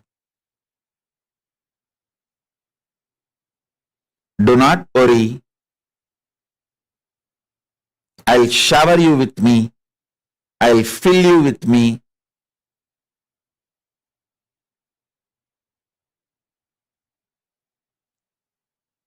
I will manifest me through you.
Nithyananda, to all participants, that was a very beautiful revelation. Swamiji spoke on the Shiva Diksha. See, a little to understand what is Shiva Diksha. This is actually a very powerful Diksha all of us are going to be receiving today. What is Shiva Diksha? Shiva Diksha is a very powerful initiation given by Paramashiva in the Vedas and Agamas for a being who's ready to experience Paramashivoham. The first step he needs to do is taking this Diksha called as Shiva Diksha. This Diksha, actually this Shiva Diksha has elaborately Paramashiva is expanded in the Vedas and Agama. So we'll be going to right now as all the participants, all of you are going to be receiving this Diksha today. See, as Swamiji revealed, there are multiple procedures in receiving the Shiva Diksha. Today we will be receiving the first level of the Shiva Diksha, which is the Samaya Diksha. And if any of you have any questions anytime in between, please feel free to post it in the chat. Sri Nitya Parama Yogananda, Nithyananda, welcome to the program. I see new participants logged in. Ma Ishq, Ma Isabella, Nithyananda, to all of you. Yes, welcome for the program. Okay, we're just going to be, we will now be taking all of you through the different procedures and the guidelines for the Shiva Diksha.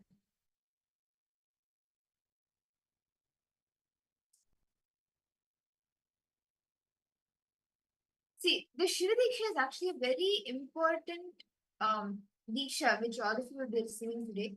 I request all of the participants to please settle down and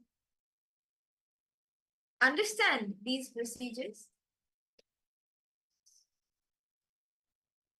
So, see this Diksha, what is this Diksha all about? This Diksha, as very beautifully in the morning, right? We learn the power of initiation where lots of benefits starts to manifest in us, right?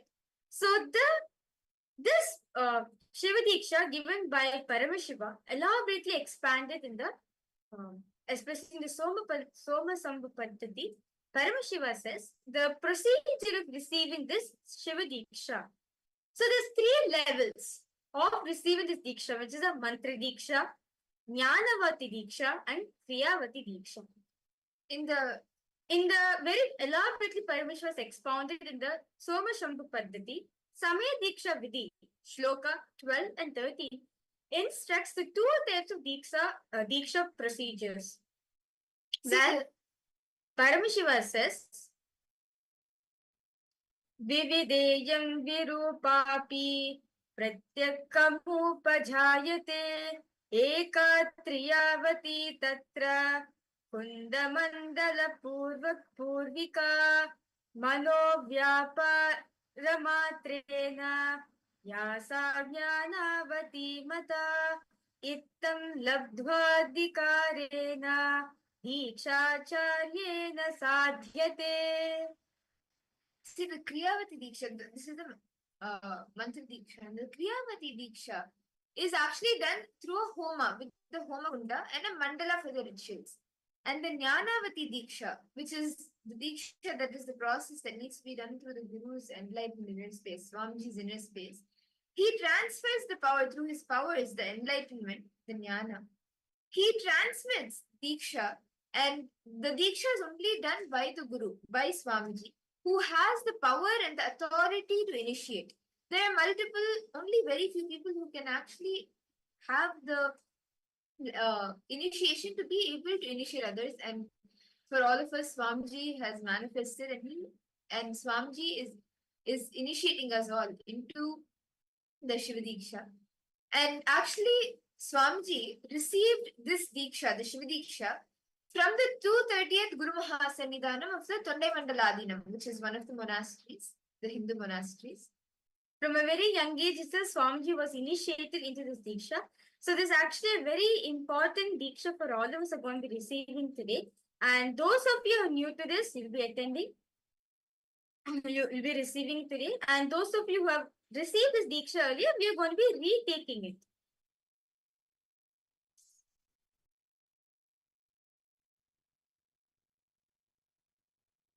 So, now about the Samaya Diksha procedure, as very beautifully we just now listened to Paramashiva's Paramashiva elaborately revealed in the Soma Sambhu Paddhati, right? So basically, so for those are the participants who are receiving the Shiva Diksha today, for all the participants, viewers who's watching us live right now, we request you to please gather some fresh flowers and a magnetic compass for the knowledge. Like this is just for knowing the directions, and basically to know the directions. And please gather some fresh flowers and come. So with the flowers, you will be arranging. I request all the participants who are wanting to receive the Shiva Diksha for the first time. you can place the flowers to receive the Shiva Diksha according to the location of the flower on the Shiva Mandala. Means you will be arranging the flowers in a certain way, which is in the Sadashiva Mandala. You can see an image also as we are projecting it. This is how you will be arranging the flowers. And according to where the flowers fall, see, you will be having the Shiva Diksha Mandala. And according to where the flower falls, then actually it's a very beautiful process where you tie the eyes and you Diksha, and you offer a flower on the Sadashiva Mandala, and depending on where the flower falls, you receive actually a spiritual name and you get the initiation. So there are 5 phases of Parameshwara, right? The Satyojata, the Vamadeva, the Agora, the Tatpurusha, and Ishana phases of Paramashiva. Now, each of these phases have different aspects like the creator, sustainer, then the rejuvenator, then putting into delusion, and liberation, right? Based on each of these phases, like each of these phases have colors. So each of these phases of Paramashiva, right? So it has particular directions also. And there's a particular color. So we'll be now walking through with all the participants in the how to make a Sadashiva Mandala. Actually, all of you can see the Sadashiva Mandala. We can see it is being projected for you, all of you right now. The picture given over here. So you can see this mandala represents the 5 aspects of Bhagavan Paramashiva. The first phase, which is Satyojata, which does the creation aspect, it is in white color. You can see the white color Shivalinga, which has red color border on it, which is placed in the west direction.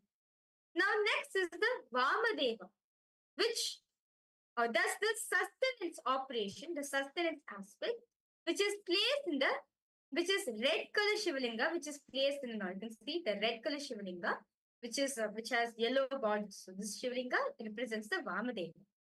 The next is the Aghora, which is the rejuvenation aspect of Paramashiva, which is placed in the south direction. You can see it is denoted by the Shivalinga, which is in black in color, which has yellow border on it. And the next is the Tatpurusha, which represents the delusion, the pulling out of delusion and putting in delusion. That aspect of Paramashiva, which is in yellow color, which is facing east. So you can see the yellow Shivalinga, which has red color border. And the last is the Ishana, which is liberation, which symbolizes the liberation aspect of Paramashiva, the Anugraha aspect of Paramashiva, which is represented in the middle. You can see there's 3 circles over here, right? The black, the red, and the yellow color. These 3 circles represent, which is in the middle, represents the Ishana aspect of Paramashiva.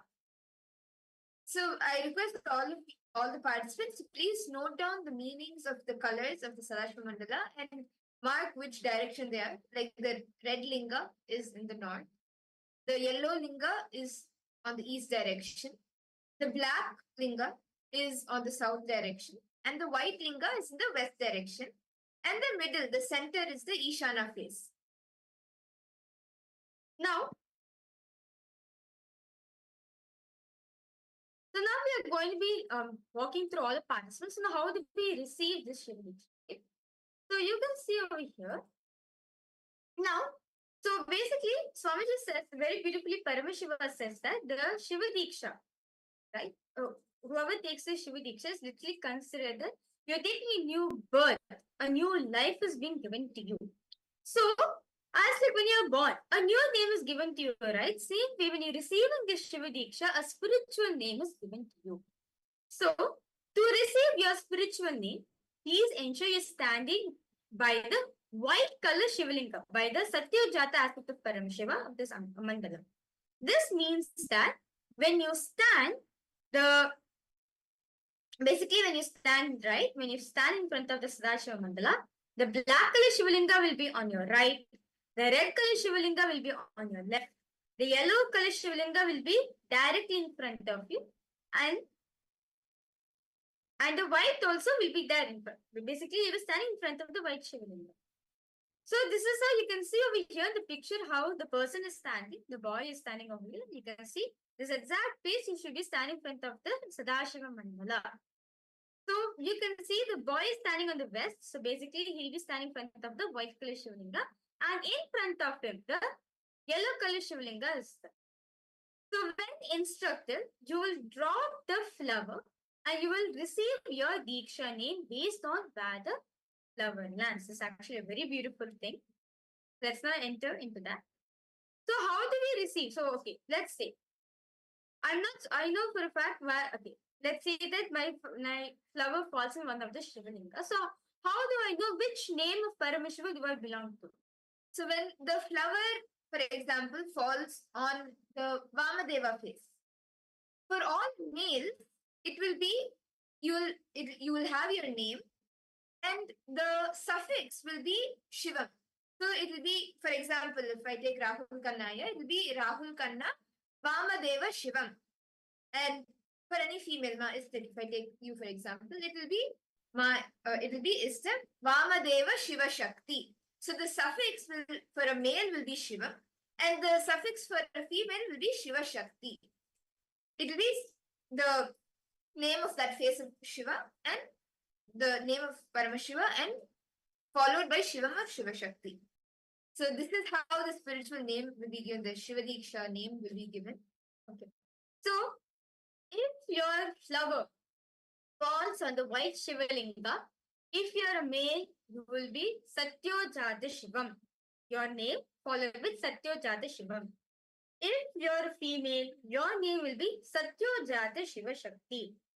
If your Shivalinga falls on the yellow Shivalinga, yellow color Shivalinga, which is the if the flower falls on the red color Shivalinga, that means it has fallen the Vamadeva aspect of Paramashiva. If you're a male, your name will be Vamadeva Shivam. If you're a female, your name will be Vamadeva Shiva Shakti. If your flower is fallen in the black color Shivalinga, then your name will be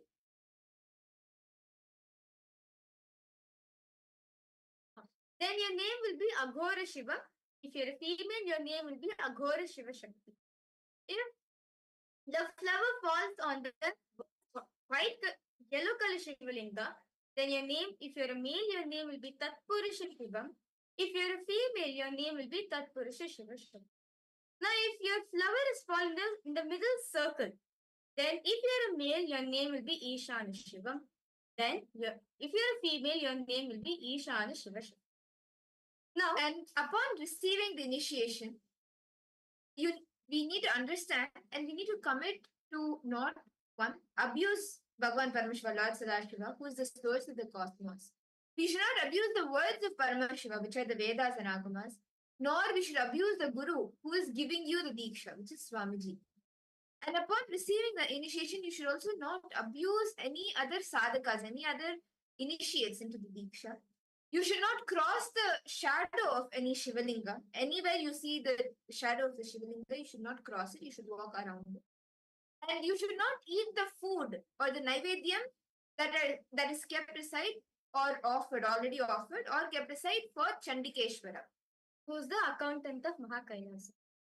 So basically, you should understand and commit not to do all these acts, such as cross the flowers or kept food aside for Chandikeshwara, or offer to Chandikeshwara, or even offer to Bhagavan Paramashiva. And you should not remove the Kantamala or the Yajnopavita from your body. And for those that are participants who are interested in receiving this Diksha, you can fill the link below, which is posted over here as e-citizen.info /SV Diksha. So all the participants who are wanting to take the Shiv Diksha today, we request all of you to please head to this link and you can fill your intention.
all the viewers, everyone. You watch for a program, a very Kumbh Mela series, Kumbh Chalo series. Kumbh Mela is just round the corner. Actually, every day as we talk, we are receiving thousands of people that are joining us, and that is getting more and more exciting. That's getting more and more intense because there's so much happening, and each day we are eager to come here, share the latest updates, and especially over the last few days, right? The team that has signed up, all the members of Rajya Sabha that have opted, that have elected themselves to become the member of Rajya Sabha, with all of them, Swamiji is himself personally spending the time in training them, having exclusive meetings, and literally for each one that are joining, for every one of them, Swamiji is personally guiding them, and that is just amazing. There's just so much to talk about Kumbh Mela. And we also have one more very special news, very exciting news for sharing with all of you. In just a few more moments, few more minutes, we are going to be blessed with the live darshan of Swamiji. Swamiji is coming live and going to be blessing all of us, showering all of us with boons, blessings.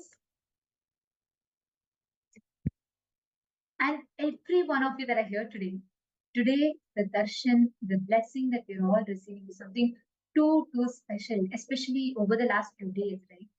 All the beings, every one of them who have been part, who signed up to become part of Kumbh Mela, are literally experiencing, personally receiving, being part of this grand happening. So do not miss. To all the participants that are here right now, Nithyanandam, Ma Ilka, Ma Priyatma Surupini, Ma Jian Ramasamy Nithyanandam, Ma Jani Ramasamy Nithyanandam, Ma Jnana Pradata, Rahul Kannaya Nithyanandam, Anthony Musita Nithyanandam. Nice to have all of you here. Ma Wei Huang, Ma Ching Ho. Wow. Wonderful to have so many of you here with us right now.